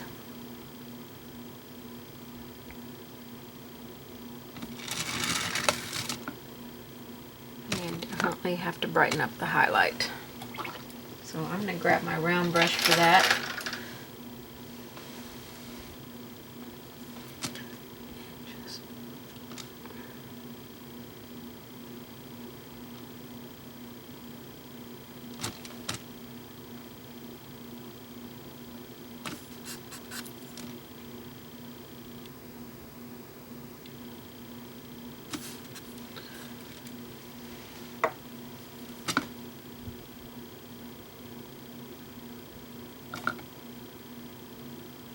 Made that look like 3 drops instead of, let's see if I can make it look like one big one here. I'm not really liking the 3 drops on there.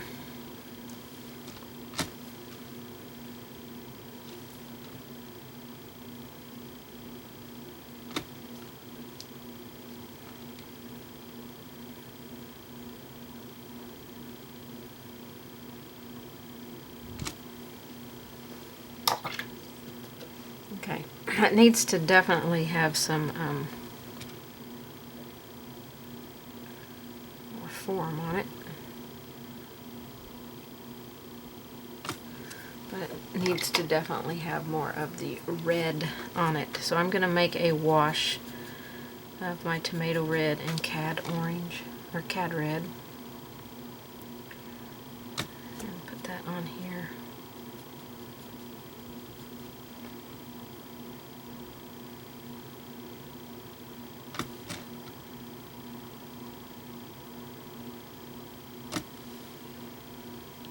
going to wash over the highlight. I'm not sure I'm going to like that, so I may end up taking it off. Yeah, I don't like that at all.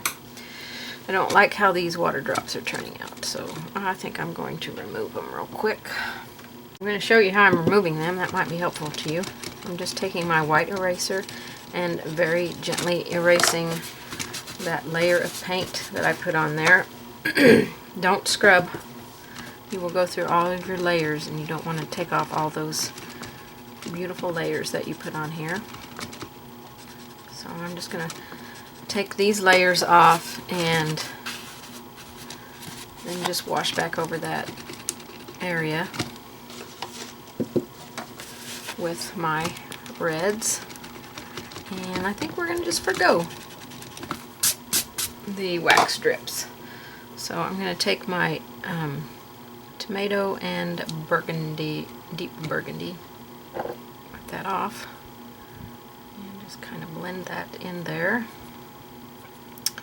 Where I had that, I'll come back with my white and brighten that up back there. A little bit of the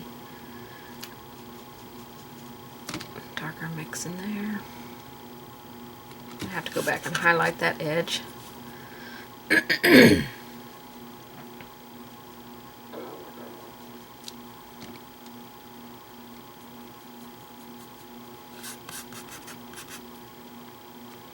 But covering this up is my main goal here. So I'm just going to pity pat it and gently blend it until I get it where it looks okay. And then go back to my white and cad red and tomato red and white mix. Mostly white. Just going to keep adding white on my brush till I get that light like I want it. Go back along this edge. That bright little highlight on there.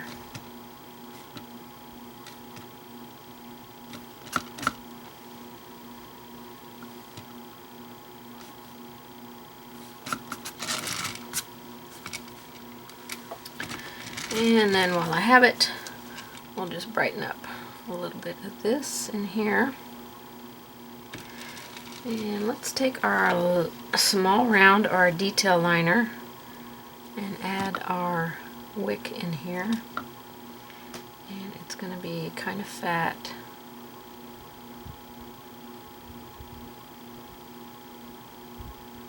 I'm just tapping it in to make it an irregular shape.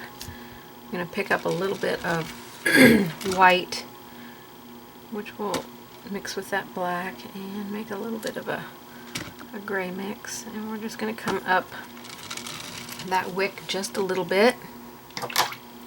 Clean my brush off. I'm going to grab a little bit of red. I'll probably go with tomato red because it's a little bit more opaque, and I'm going to put just a little bit of that on the top of the wick.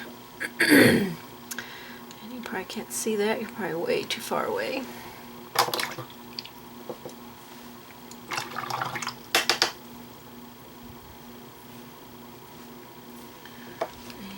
Take some of my tomato red.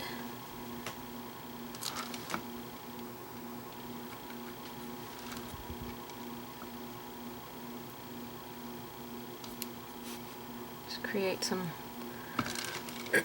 darkness in there, and then we'll come back with our white.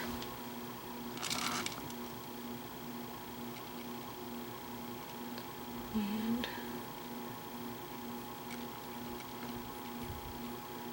a little bit of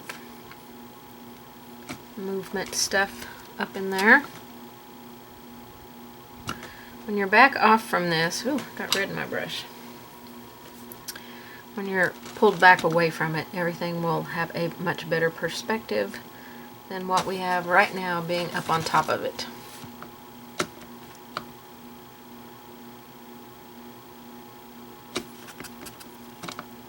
I like to blur stuff out with my fingers, so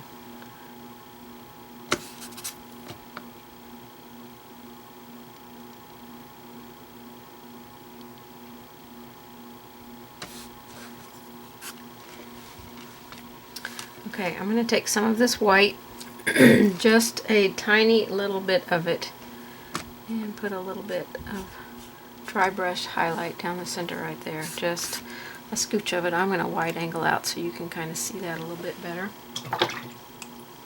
If it gets too much, take a wet brush and just soften it down, thin it out, and do all of that. You just want a little glow on there. I've got to put my little highlight back over here, so that was our red and white mix.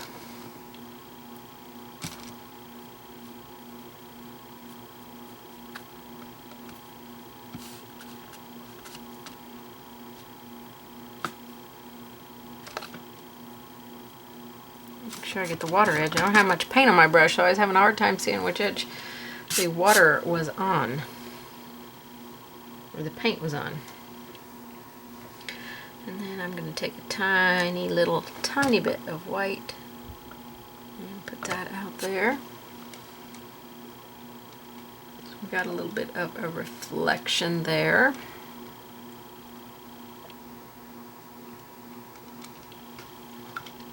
I feel like I filled in too much around my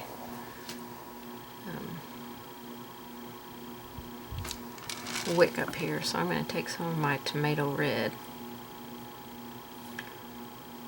Maybe just a touch of the deep burgundy in there.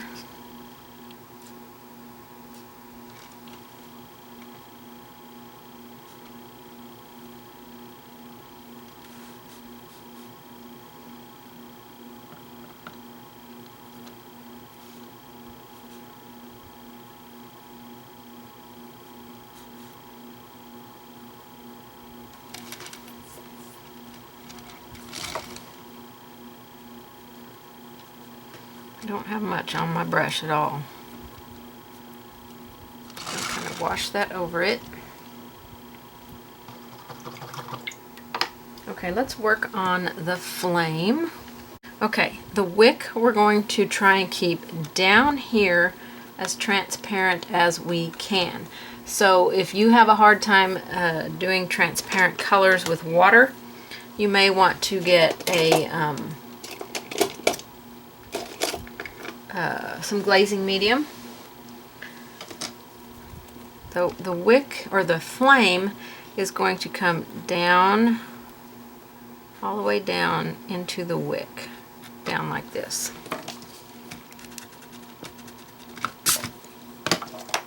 Okay, so this area down here is going to be so transparent.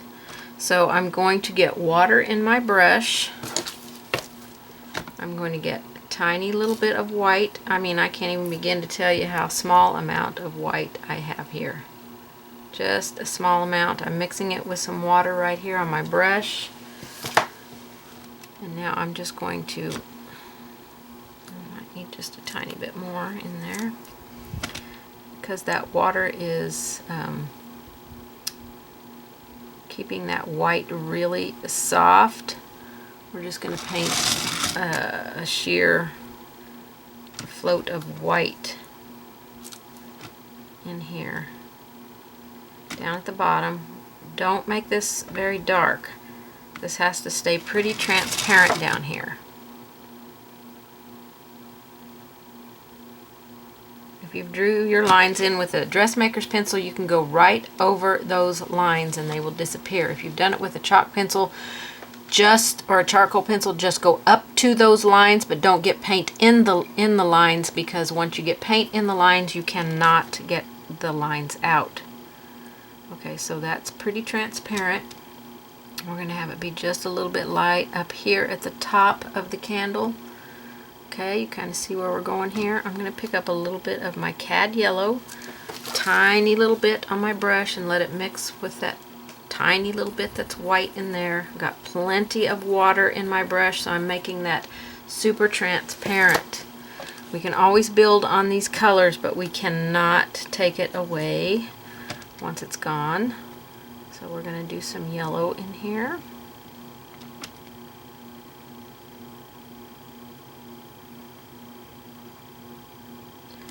And we can't see that yellow really very well yet, but we'll probably to come back and apply a second coat of that in here. We got to get things where they need to go. We also want this color at the tip of the flame. And then between those two colors is going to be that transparent white. So if you need to get the yellow out of your brush, go ahead and do that. We can always tint it back with some yellow if we need to, but we want to get this transparent white in here.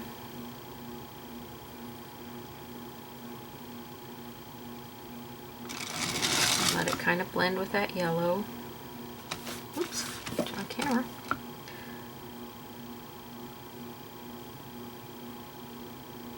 I've got a lot of water in my brush. I'm going to grab just a tiny bit more paint. I'm going to go all the way out to my lines out there because I want my lines to remove. I don't want them to be on here. Okay, so right now it looks pretty rough. You know, first coats are always the ugly stages of any process that we do.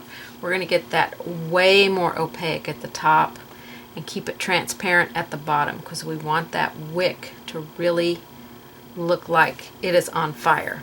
Okay, so let's go back to our yellow. I'm going to pick up a lot more yellow on my brush this time. And I'm going to add some white to it because I don't want it to be a bright yellow. And cad yellow is kind of a bright yellow. So I'm going to add some white to it. And this is also going to make it more opaque. So be sure and get some water in your brush so we can keep our layers soft. And we're going to start adding this in here. I'm going to flip my brush around so that I can let that fade away into that white there. Now you want this color at the tip. We can come back and wash over this with some cad yellow at the end. Now I'm going to pick up some white. I just laid a little bit in there with the corner of my brush, and I'm going to start pulling this up and blending it, just using the corner of my brush here.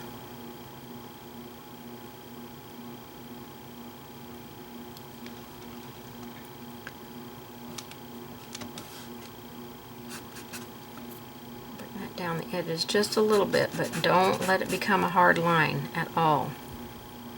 Still needs to be pretty transparent down there. A little bit more yellow down here. Now make sure that your layers are drying. So we want this yellow to come up in the white a little bit. So I tap some up in there.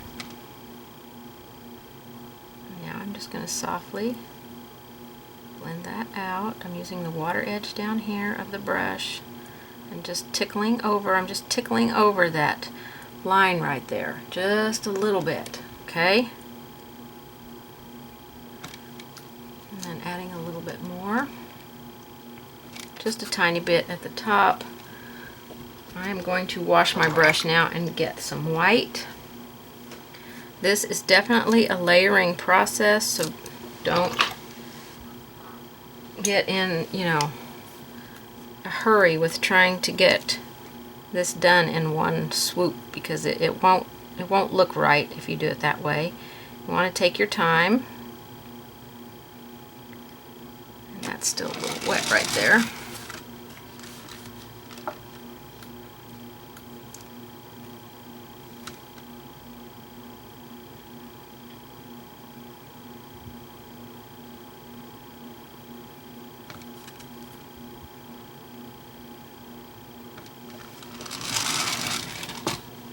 It's looking a lot more like a flame. I want to let that dry a little bit, so while it's drying I'm going to add a little bit more black to my wick over here. Down below this red and kind of coming down this side here. I want it to be a little bit darker on that wick.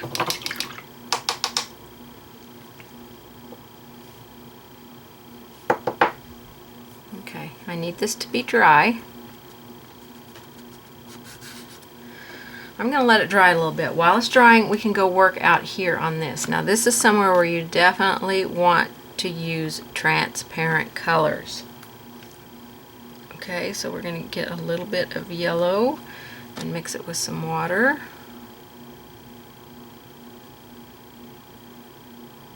Very sheer, very transparent out here in the reflection.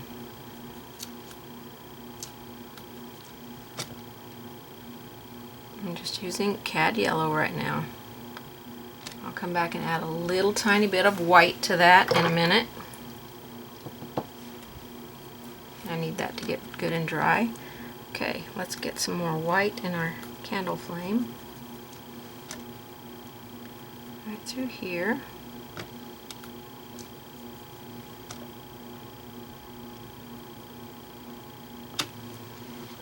Wash my brush.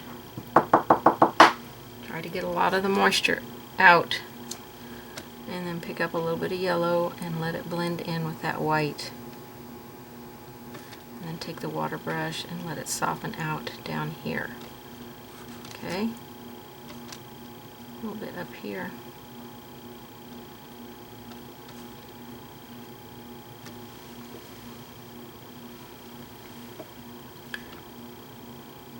Let it come down to that flame just a little bit, or the wick.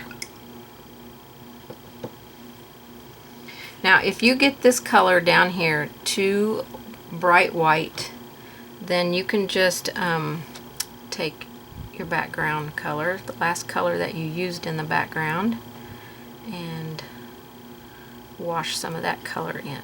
So if, I think our last color that we used was possibly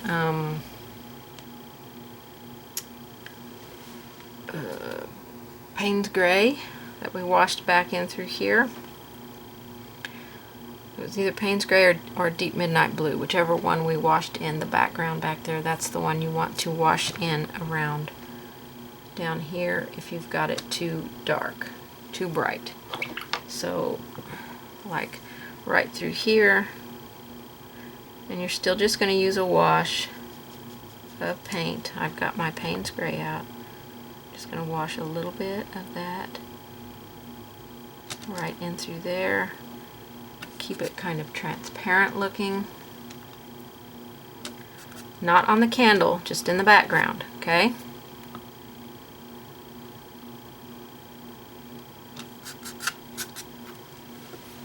Okay, I still want a little bit more opaqueness in that flame.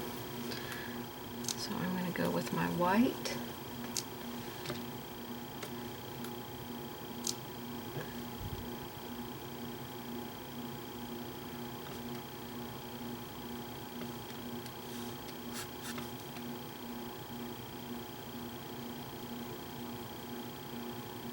just going to softly bring it down into that yellow.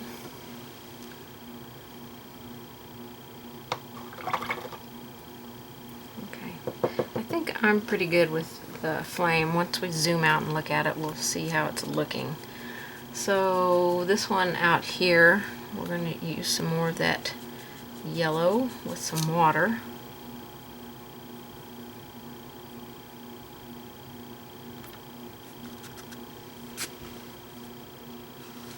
Okay, just a little glow from that.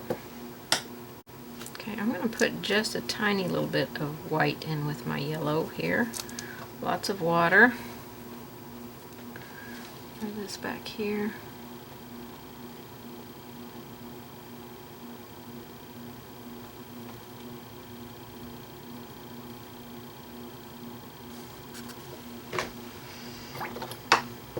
I really want more white in this wick here.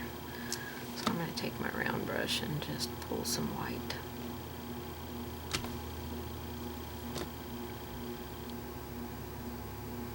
There we go. I want a little bit more opaqueness right there. I could still see the background, and I didn't want to see it. Although seeing the background is perfectly fine, it would not be a bad deal. Okay, so we got the reflection of the wick, or the flame, which is just cad yellow, a couple of washes of cad yellow. We can't really see the wick. For the candle, I'm going to do, tomato red and some deep burgundy. maybe, if I can get some deep burgundy. And create a little bit of a wash of this. We don't want this to be very bright, so I might add a little bit of Payne's Gray into it. Just a tiny bit to darken it. Okay, so we got the reflection of the candle. And we can see it all the way. Alright, where's my mop brush? I want to mop that. And it definitely has to be more opaque than that, so let me add a little bit of cad red in there because it's more of an opaque color.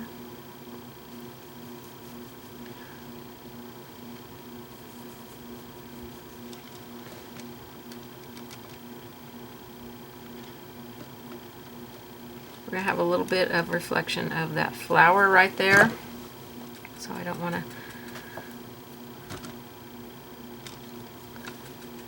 I mean, they can overlap each other in the reflection. That's perfectly fine. So we've got a little bit of that reflected there. And we can actually take it out of the snow area. Maybe that might look a little bit better if it's out of the snow area. I don't know. I don't know. I'm going to take it out and see what I think. If I don't like it, then I will put it back in. But I'm not liking it right there right now. So my paint hasn't cured, so I can remove that top layer, a little bit of water, and my white eraser. It won't affect the colors underneath unless I scrub too hard.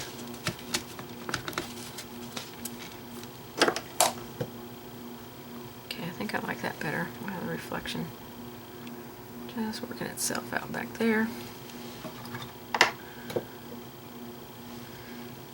Okay, let's make the glow from the flame.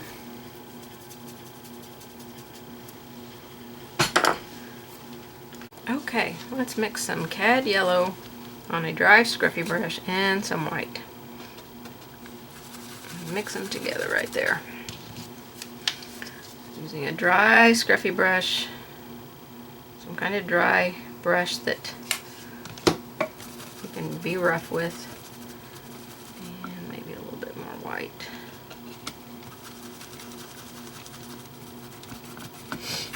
Okay, we're going to start adding the glow around the candle. Now you're just going to very gently, because you don't know how much paint is on your brush, so I want you to just tickle the surface.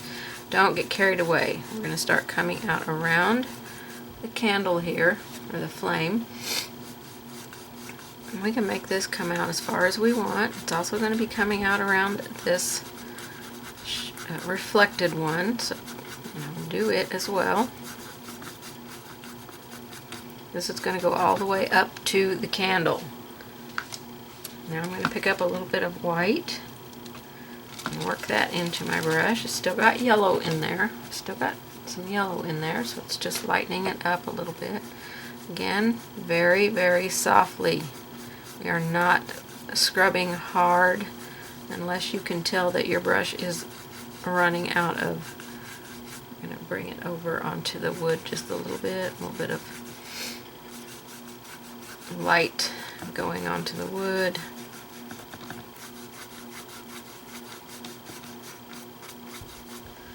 Alright, I want more white.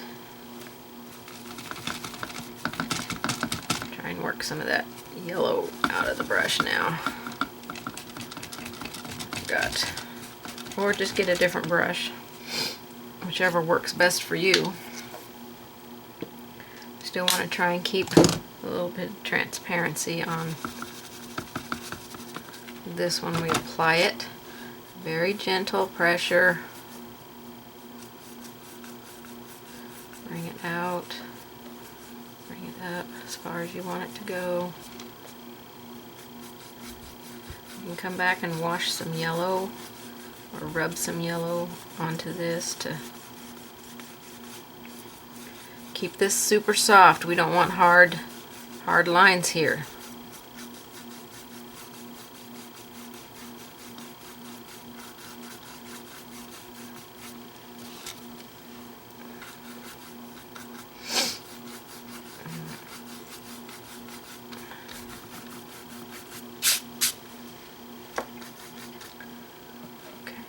bit more white, I think.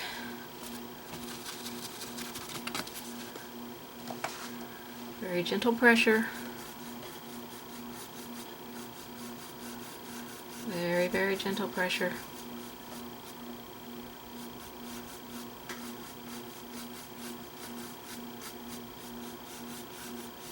Get that beautiful glow. Okay, let's grab a little bit of yellow. And we'll just put a little bit of yellow in here. Next to the flame, I think I'm going to go back in and add a little bit more white on the flame. So I'm going to wide angle out so you can kind of see that. We're getting a beautiful glow here.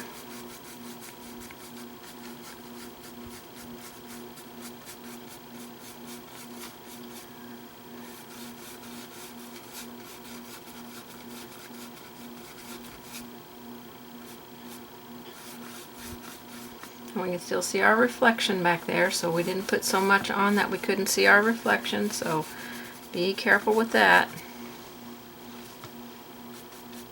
So we've got some nice glow on that candle, I think. It looks beautiful.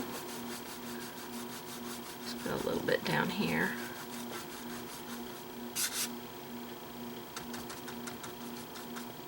Look at that yellowy glow down there.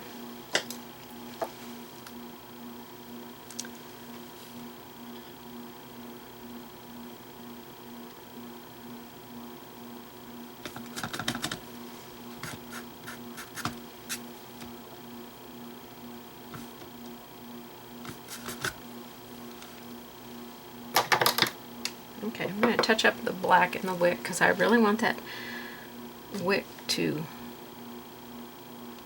be a pure black on this one side, close to the top and along this one side. I don't want it to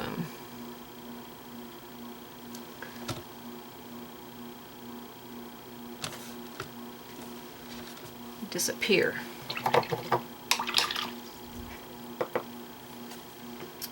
Okay, I think that's going to finish out our candle and our reflection of our candle. That could be a little bit more opaque back there on that. So I'm going to take my cad red and a little bit of deep burgundy. Maybe a tiny bit of Payne's gray.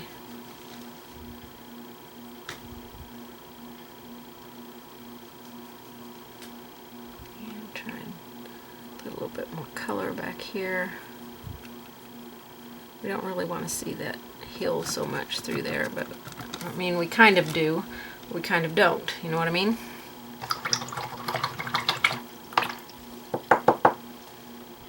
Okay, let me touch up that highlight on that edge of the window there.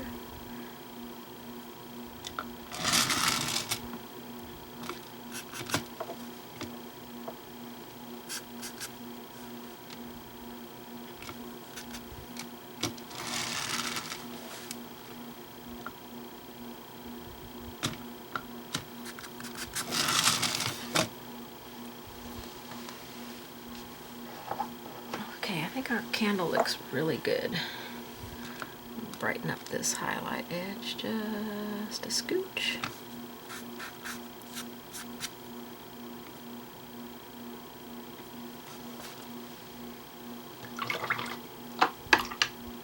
That's a gorgeous candle. I'm thinking it looks pretty good. Alright, we are ready to move on to the next thing. I'm going to quickly touch up my leaves on my poinsettia.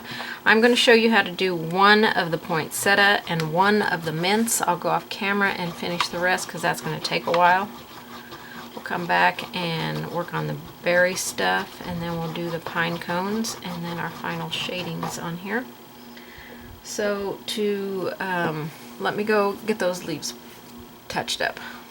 Okay, I hope that all that got on the video because my memory card started telling me there was no room left in it. So we shaded here with aloe and a little tiny bit of black. We added a little bit more black and repeated, and then we highlighted 3 times with Snow White. We also made our center vein with that aloe and black mix.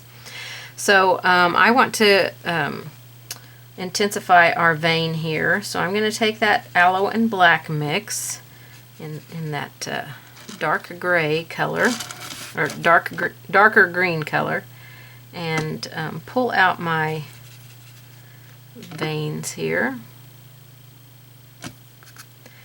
and a little bit more green in there, I think. And we'll just add some coming off here. And we'll do each one, and then we'll come back and do a little white highlight next to that.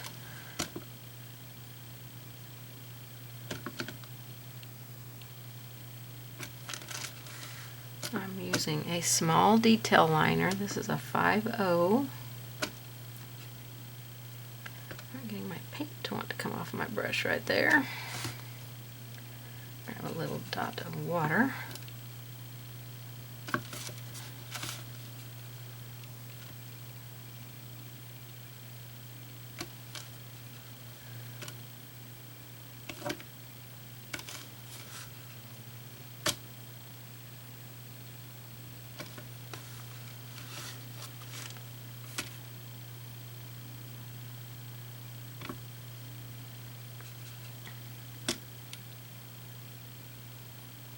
Don't make your veins crazy dark, okay? Let's keep them on the lighter side.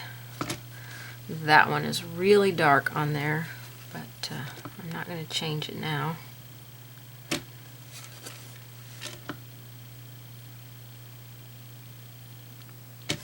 Okay.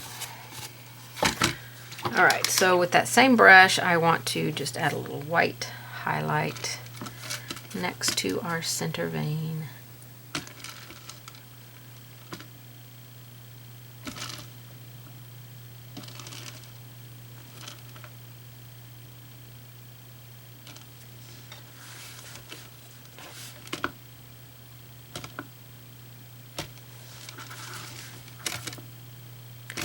Right next to each center vein. I might have to come back and repeat so that it stays on top there. White fades down in pretty good. That's why we had to do the floating on these 3 times. Okay, I'm going to shape a couple of my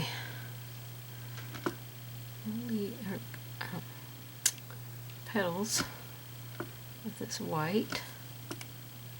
A little bit more definition on them. I think will help them pop a little bit.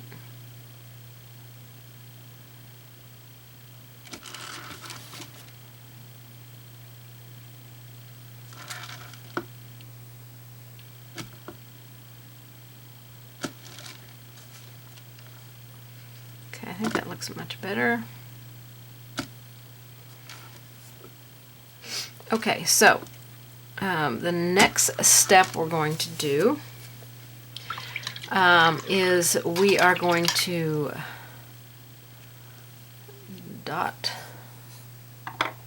the centers. Let's see, we're going to use lamp black and leaf green, and then a few dots of cad yellow like I did here. And it looks like I put a couple of dots of red in there, tomato red, so let me put a little bit of that out. So first we're going to put some dots. We're going to mix a leaf green and a lamp black together. I'm going to get a little bit bigger round brush here. And I'm just going to mix my leaf green and my black and get this really dark green. I want enough mixed here, a little drop of water, that I can tap some dots in here easily. So I'm just going to tap using my round brush, just put some taps in the center like that. Okay. Then our next color will be just some leaf green on top here.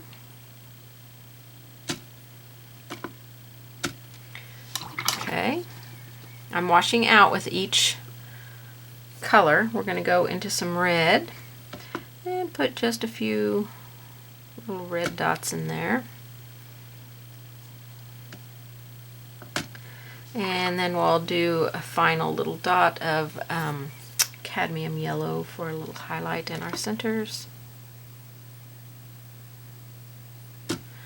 And that finishes up the flower part. So now we're going to work on the leaves.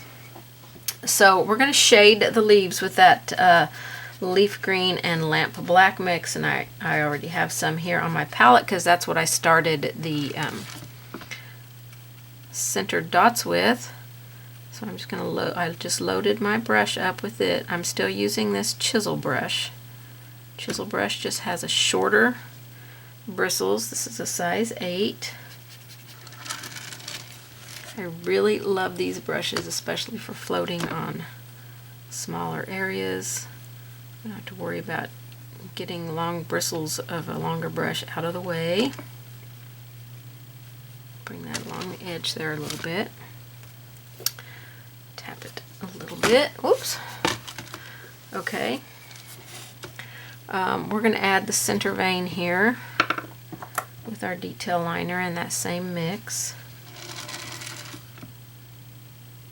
A little bit more water.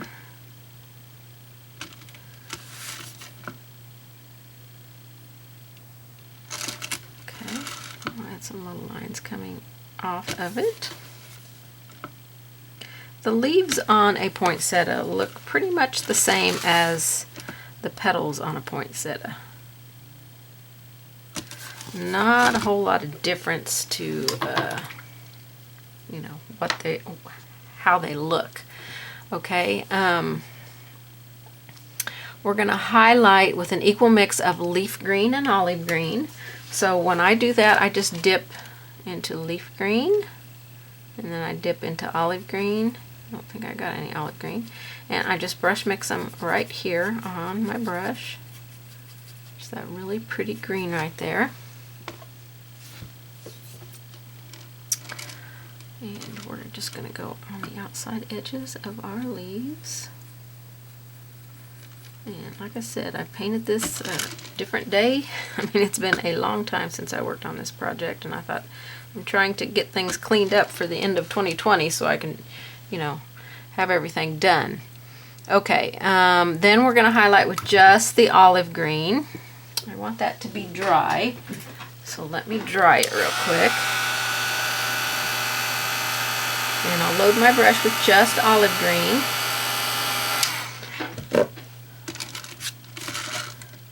And I'm just going to go on one side of the leaf. I think I'm going to come back and maybe refloat the shading, possibly. Just a little bit on there.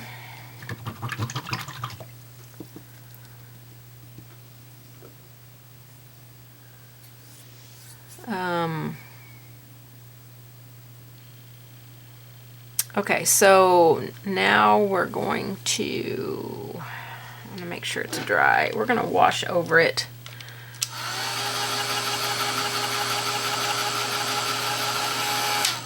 With some leaf green. So we're just going to take a little bit of our leaf green here, and I'm going to put it over here. Grab some water and make a wash of this color. We don't need a whole lot made up because, you know, we just have these two little leaves. And we're going to wash that over the leaves. Oh, that really brightens that up really, really well. I'm going to dry them.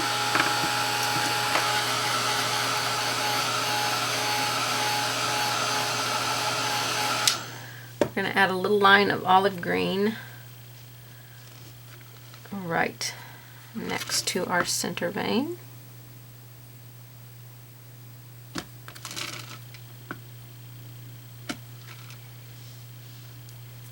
Brighten that up. This one's a little wobbly here, so just take a damp brush and thin that down. I might restroke my dark vein. Whew, back in there. That was a heavy stroke there. So we can see it. Okay. Then we're going to reshade the base of our leaves with that darker, with that leaf green and black mix. This just will help make sure everything is cleaned up nicely and make the leaves look a little bit better. And then we'll do a final little bright highlight of just some cad yellow on there, just out here on this edge that we painted the brightest. A little bit of cad yellow, and here a little bit of cad yellow, and that should finish up the poinsettia. I think they both should be pretty done. Let me wide angle out. You can add another leaf in there, which I might come in later when I get some of this other stuff around it done, and add another leaf in here. Maybe put one here, you know, maybe one over here, one down here on top of the berries when we get them done. And for now, we're going to go over to our peppermints and work on them. So we've already base coated them in with white. Probably took a couple of coats of white to get those painted in. So now we're going to paint the stripes. So this is where you can get your pattern out and draw your peppermints. We know we have a center on our peppermint, so I'm going to put a little dot there, and they're going to go out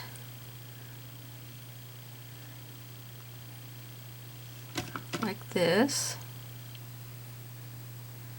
and there should be four.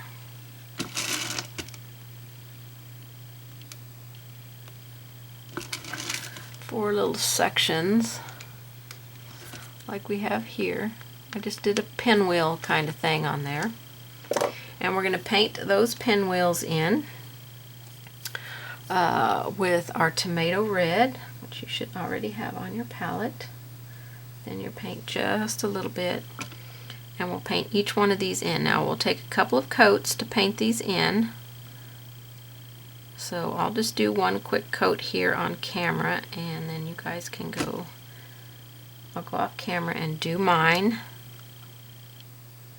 The peppermints are pretty easy. They don't really take a whole lot to do. I just want to make sure we have that nice shape.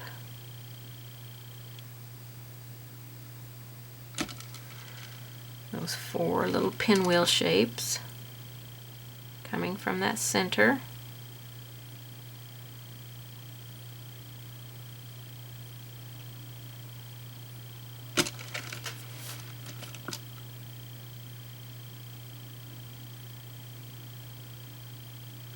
Just like that. Make your lines, fill it in, transfer your pattern, or just freehand it on there, whatever works for you. Okay, I want that to get dry. I'm going to apply a second coat, and then we're going to come back and finish this. Okay, I'm going to try and make this peppermint look like this one, where we can see the thick edge of it. So I've just drawn a line right there to indicate where the edge of my design is. Before we do that though, we need to add these thin little lines with our tomato red. Use a small detail liner, and we're just going to paint in two really thin lines in this white section here, each white section. Have your paint thinned to inky consistency. It will flow off nicely. Step on the very tippy toe of your brush. Do not give any pressure. That's when you get those really thick lines, when you give pressure or you've got way too much paint on your brush.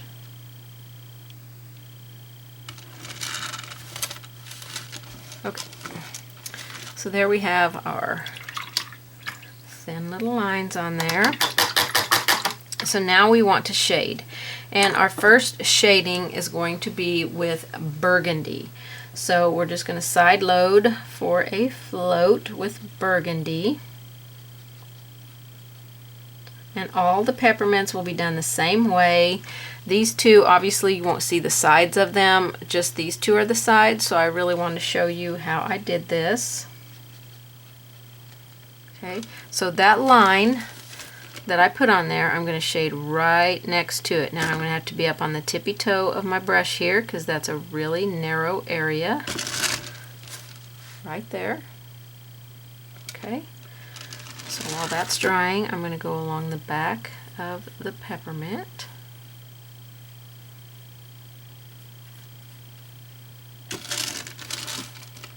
Like that. We're already getting some good dimension here. Also want to go along the bottom here. Make sure your first float is pretty dry. This edge is going to end up being pretty dark by the time we get done here. So we've kind of given that peppermint some good dimension. Oops, a little bit too much paint there.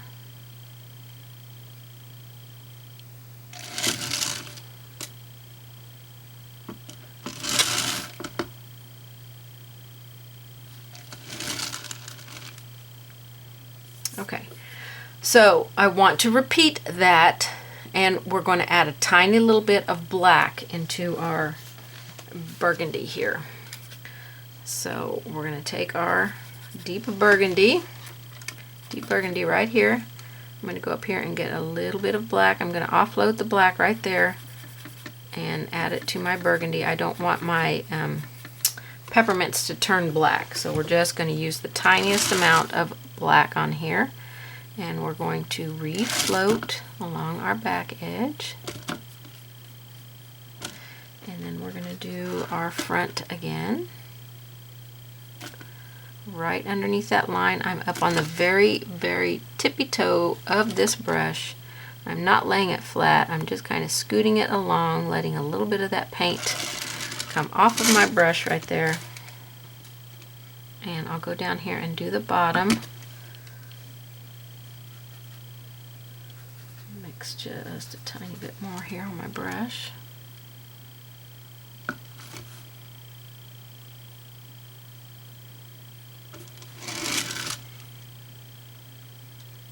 Okay, we also want to take that mix and put our dot in the center.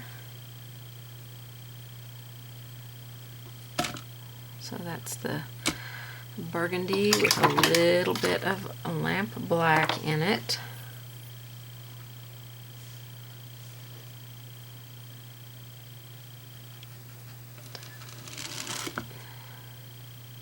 Straighten this edge out back here. It's not quite shaped the way I would like. I'm going to go back under this edge. Kind of got the shape of it. A little flat right there. Try and shape that a little bit. Okay, so the last thing we need to do on these is add a highlight. So I'm going to take my liner brush and start with it, and I'm going to add a little bit of a snow white highlight along the front there. I want to come along this top edge up here, excuse me, and give a highlight. I'm going to do around that's terrible. Let me just erase that and do that over. Damp brush, take it right off. Let's try that again. I'm going to do it, and I need more paint on my brush here. Just like this, we did a half circle and a half circle. Well, you know.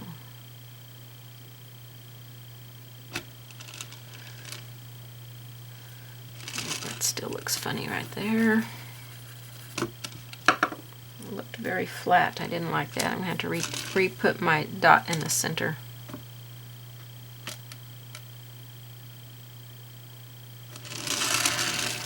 So let me do it this way. That way I can make a C. And that will help a lot. Give it its highlight. And I'll put a little bit of a highlight over here.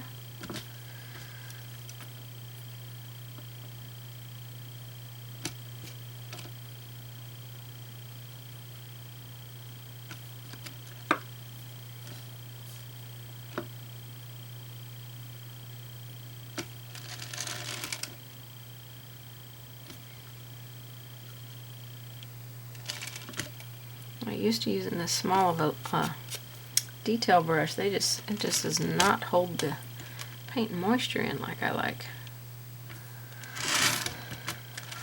I think that's why I use the longer bristle detail liner. Although this one's got fairly long ones. I mean, decent size length on it. I love how it lines things though. Beautiful work. Okay, so that finishes out our peppermints. Okay, so now I think we're going to move over here to our 2 pine cones and finish them, and then we just have berries and a few odd things to finish out around everything. So for our pine cones, let's get some cocoa, dark chocolate. We've got black on our palette, so we can make like a soft black color. And I think we'll use a little bit of light buttermilk. So cocoa, dark chocolate, light buttermilk. We've got white if we need to use it. And we've got black on our palette if we need to use it. So those are the colors we're going to use on this. Okay, I'm going to show you on this piece of paper how I want you to paint in your pine cones. So we've got it already base coated in this brown color. I'm going to use an angle brush. This is a 3/8 inch angle brush. I'm going to load it with cocoa, and then we're going to start at the top. We're going to paint a little bit of stuff up here, and then we're just going to come in and work our way down our pine cone with strokes. We want them to get bigger and come out past our edges. Let me get a different pencil. We want them to come out past our edges, and we'll come all the way down to the bottom. Okay, so for my one at the top, I like to just make a little stroke like that, and then come in and do it like that. I'm going to rinse my brush out because I've got paint all the way across on my brush, and I really just want to side load for like I'm floating just one corner of the brush. So I'm going to come in here and I'm going to come past, and I'm going to, I like to be on camera. I'm going to come past it and give it a swoop and a swoop. And they don't have to be super swoopy. They can be more straight if you want to make them more straight. And we're just going to do this all the way down. They'll get fatter and bigger as we work our way down the pine cone.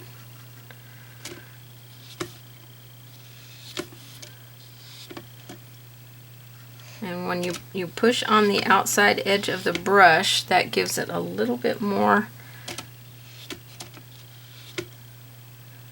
on it. I might side load. I might do a double load on my brush here. Load the toe with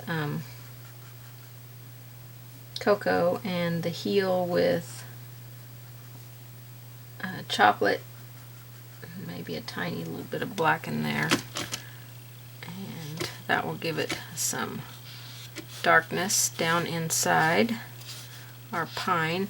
The ones I painted on there are pretty dark already, so let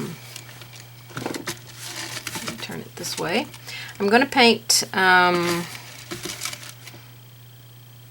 going to put this one in front, so I'm going to paint this one first. So I'm going to start out with a little bit up here at the top, just a little tapping, not doing a whole lot there, and then we'll start working our back and forth.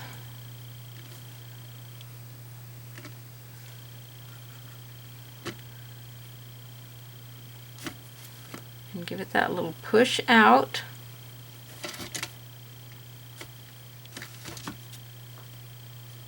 Doesn't have to be quite that pushed out, you know, if you want your pine cone to be a little bit tighter of a pine cone.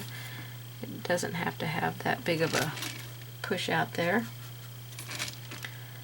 And go all the way here.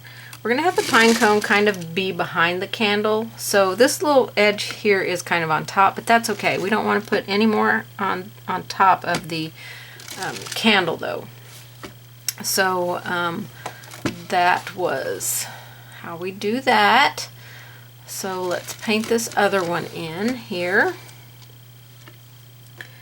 It is just a back and forth. Let's start a little bit. This is where the top of this one is, so I'm just going to put a few little strokes in there, being up on the very tip of the brush. Okay, and now I will start giving the brush a little bit more pressure and scoop the tip of the brush out and make those all different sizes. Don't make them all exactly the same. Move a little bit more here, and then we'll just continue on down. I'm just using cocoa here.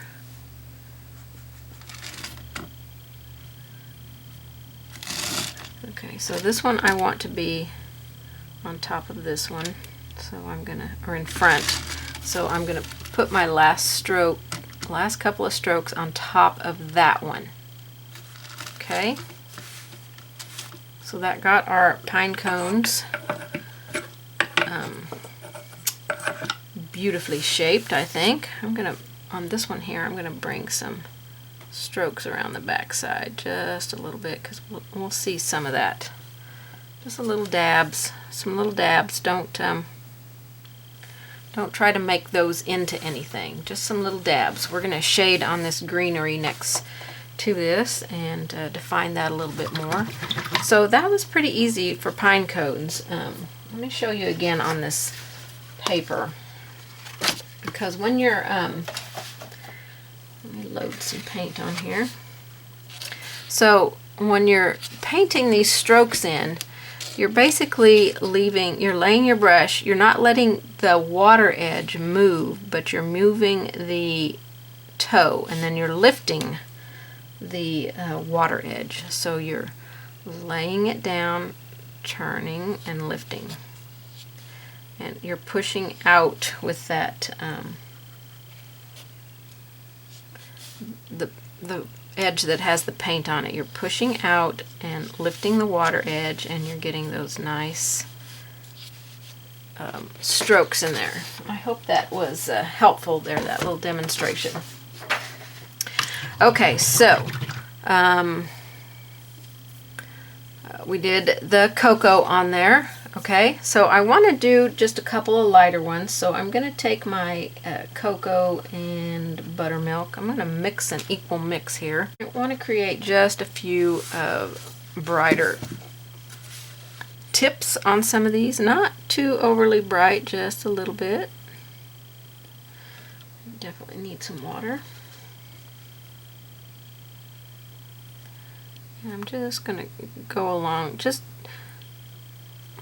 you know, kind of sort of put it on a tip, an edge, you know, that might be catching a little bit of light somewhere.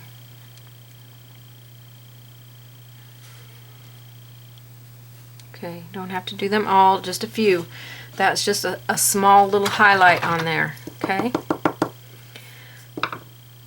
Alright, let's shade on these. I'm going to take some black and dark chocolate and mix it together.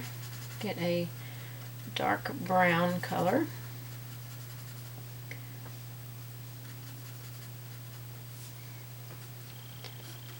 And I'll get a little bit more brown in that mix. I think I have a little bit too dark. I want to shade around. Oh, too much paint. Wipe off, pick up a little drop of water. I'm going to shade around this one. A little bit more paint right here. A little shading, help that one to be on top. We're going to shade right here next to the candle. With a little bit of shading right there. And I'm going to go next to my peppermints here. I'm going to get that a little bit darker, and we want to put a little bit of this darkness down here at the base of our pine. Just darken that up just a little bit.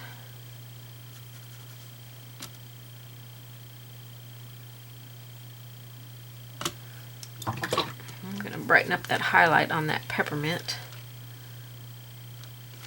You can have the pine cone on top of the peppermint or the peppermint in front of the pine cone. I kind of want the peppermint to be in front. So, but there's no right or wrong there. However it ends up being is fine. Okay, I think I need to add a little bit more black to that mix. And get the shading a little bit darker.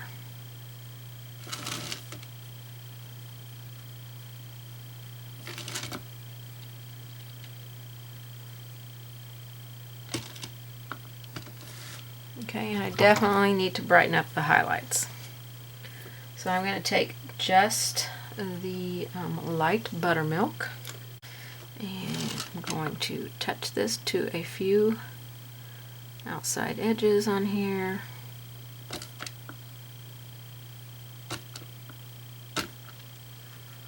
This is just light buttermilk.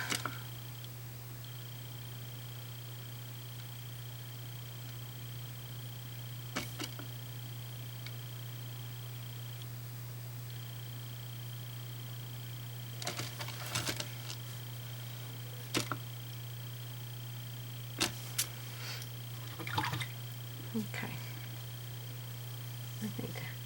I think I really need to push this one back behind the candle. I think it's going to look better. Alright, we can put a little bit of that dark brown and mix, black and brown mix, I mean, at the center, at the top. And you can put a little bit, if you want, just in between some of your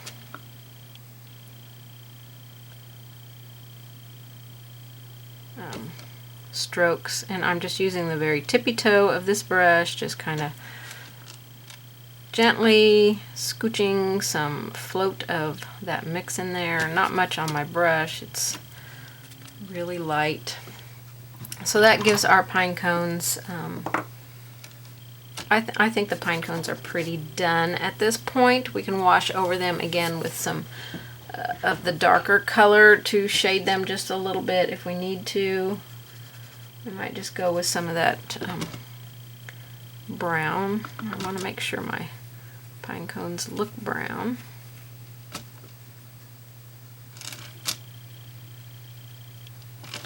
We definitely don't want them to lose their shape.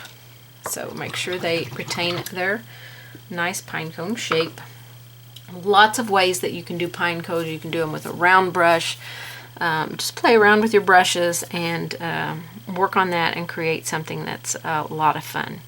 So the next thing we want to work on is our stems and berries, and then we'll have some shading and maybe a leaf here and there to add, and we'll be done with this project. Okay, we've already painted our stems in. They're cocoa and dark chocolate, I believe. So we're going to paint in some berries, and you don't have to do as many berries as I have here. I need to add my stem in here because I didn't get it painted in here. Comes to that one. I may add some more of that greenery in there. I haven't decided. But our berries, we're going to paint in with some cadmium orange. And so you just want to, I think we might have to mix this with something first. Okay, I decided to change the color. My cad orange was just way too thick. We're going to go with warm sunset on these berries. So it's going to take a couple of coats. So I'm just going to put a few on here and show you that I'm just using a round brush to paint these in.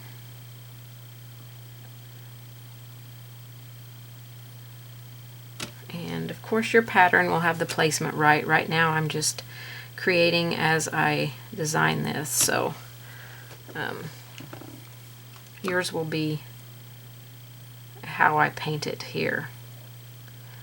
But right now I've just drawn a few in because I'm not really sure where I want to go with my berries. So I'm just going to paint all of them in with 2 coats of this warm sunset, and I'll be right back. Okay, as you can see, I added a lot more berries than I had drawn in there. You can do less or more, whatever appeals to you. I just felt like it needed more filling in here and there. So I base coated them in with 2 coats of warm sunset. And now I want to add a little bit of shading on them. But before I do that, I think I want to go on my stems and take a mix of dark chocolate and lamp black. Not a lot of lamp black.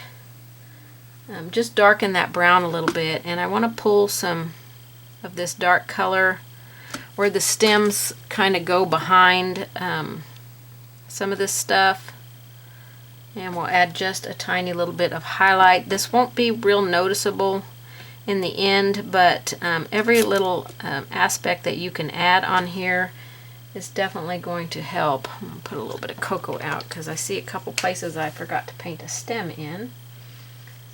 So I'll get that mix of cocoa and chocolate. I want to make sure our berries aren't just floating out there in nowhere land. They need to be connected somewhere.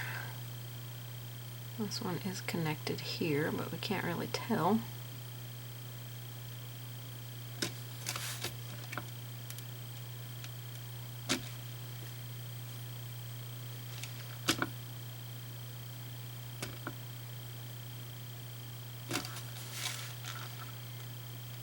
Okay, if you see a berry that's not connected, just pull a little stem, and then we'll go back into that dark color and continue adding a little bit of that here and there, where we just want to create a little bit of depth.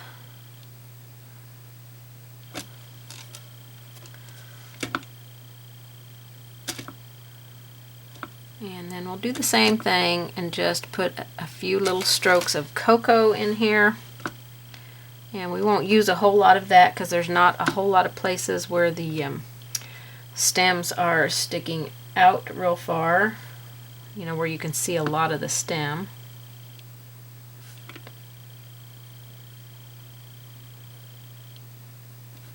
This is still just that dark chocolate and a little bit of black. Okay, so now I'll just go with some cocoa in just a few places. I don't think I got all of my graphite lines erased, so I'll definitely want to do that. So don't get too carried away with this. You can use your detail liner to do this. I'm using a 2 round brush here. And just a couple of places,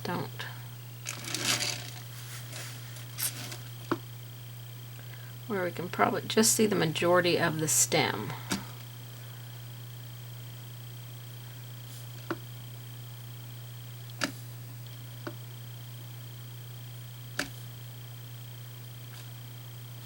Okay, just a little highlight on there. Shouldn't take but a second to do, and that's all we have to do to the stems. So now we want to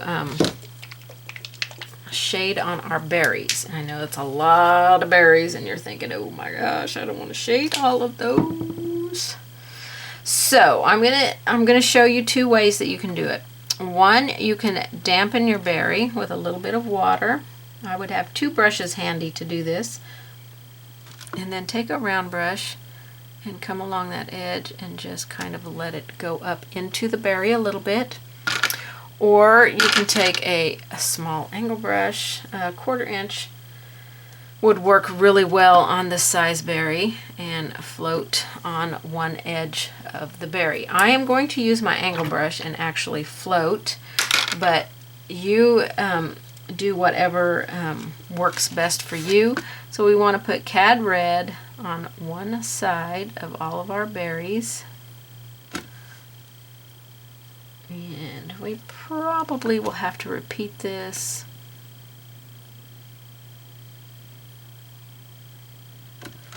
So I'll just do this little group of berries right here. And then I'll go off camera and do everything else. And I'm probably going to do 2 coats so that that red pops a little bit more. So I'm going to go finish all of my berries with cad red 2 coats, either using pre-dampening and then using a round brush, or using an angle brush. I'm using a 3/8, but you could go down to a 1/4 inch angle brush, whatever is going to be easiest for you. Okay, I've decided to highlight with some cad yellow. You can see this grouping, I've already done it. I may want to come back in and darken the shading a little bit.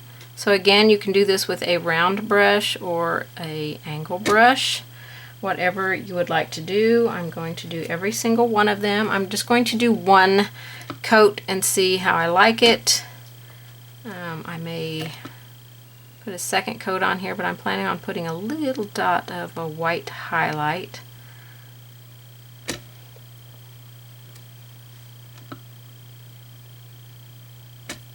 Okay, don't lose your shape of your berries.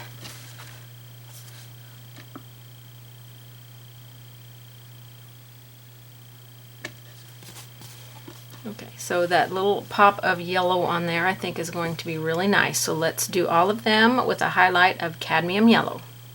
Okay, I did another little float of the cadmium red because I felt like I lost it. So now I just want to put a little highlight on there, and you can use white or light buttermilk, it doesn't matter. But we're just going to put a little dot, and you don't have to do them all. This is really going to fade, excuse me, down into the berries pretty good. We want to put it on the yellow side. Just a little pop of a highlight. Teeny tiny little dots. Don't get carried away. I'm not going to do every single one. I'm going to try and miss a few. And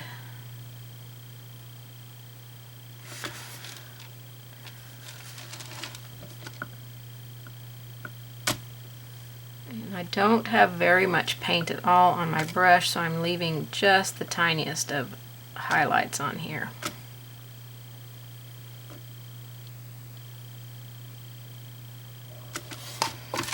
Okay, move white angle out. That looks so good. So now really all we have to do is shade underneath everything, and we need to shade around our berries on the greenery so it brings them forward. And we've already shaded around that stuff. So it's just our under shading that we have to do left, and we will be done with this gorgeous project. I love it so much. All right, so for our floating down underneath everything, I am going to use black. I think I might mix a little bit of my Deep Midnight in there, and we'll make just a really dark blue here.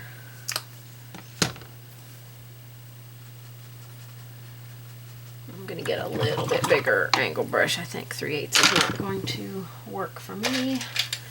So I'm going to grab a 1/2 inch angle brush, and I'm just going to load that mix of black and Deep Midnight Blue, and we're going to go around our elements and add some shading in here.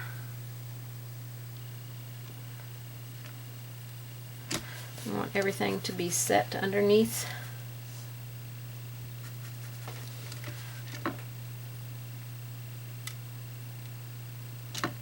Oops.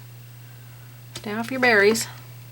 I guess around the berries a smaller brush would probably work a little bit better. I'm going to grab a little bit more black so that I can go in here, and we're just going to go around everything. Push stuff behind, lift stuff up. I'm making a mess of those berries.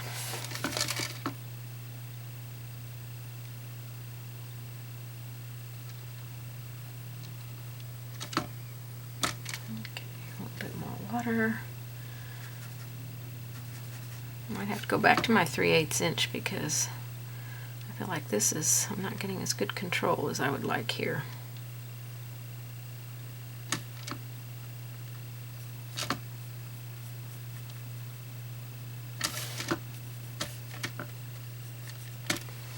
Yep, I'm going to go back to my 3/8 inch one. Grab that mix on here, and we'll go underneath here and here.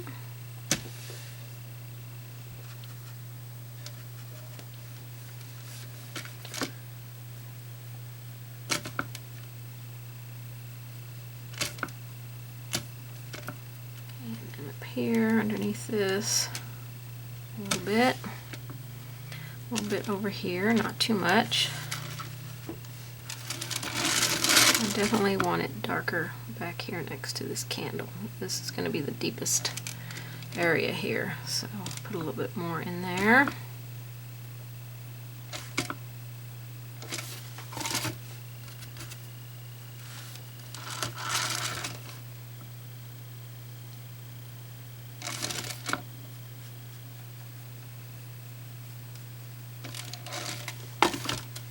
Okay, and then let's do on our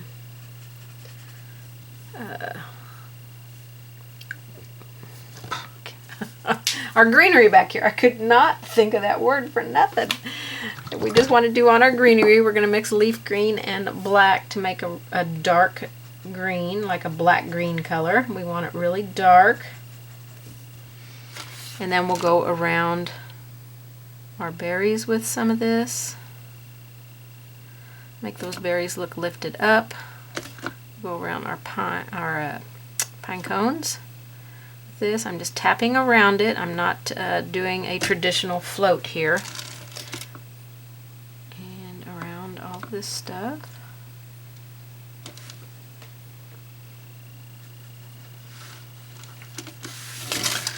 Come over here, we'll do next to this leaf, so that leaf looks lifted. And then we'll go around our berries over here. Try not to lose their shape. This is the black and green.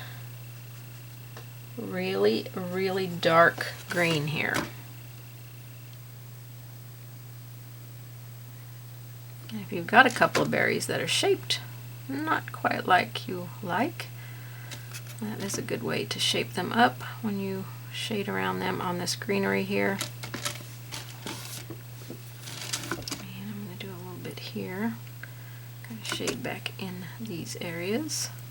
The blue would probably work really good.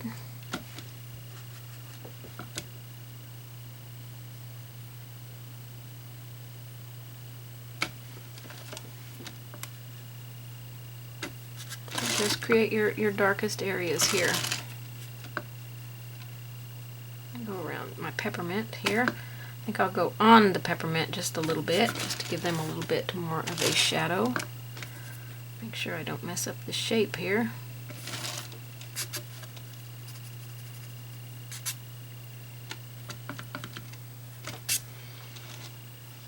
Okay, just a little bit of shading. This over here needs a little bit more. A little bit around these berries, and you can just kind of play with this, pull some out, be creative with your shading. All of this, just create a beautiful little effect there. And you can do that as many times as you want to. You've got it as bright. I'm going to do it again, obviously. I need to let it dry and repeat it one more time, and I think then it will be pretty done. I am so loving this.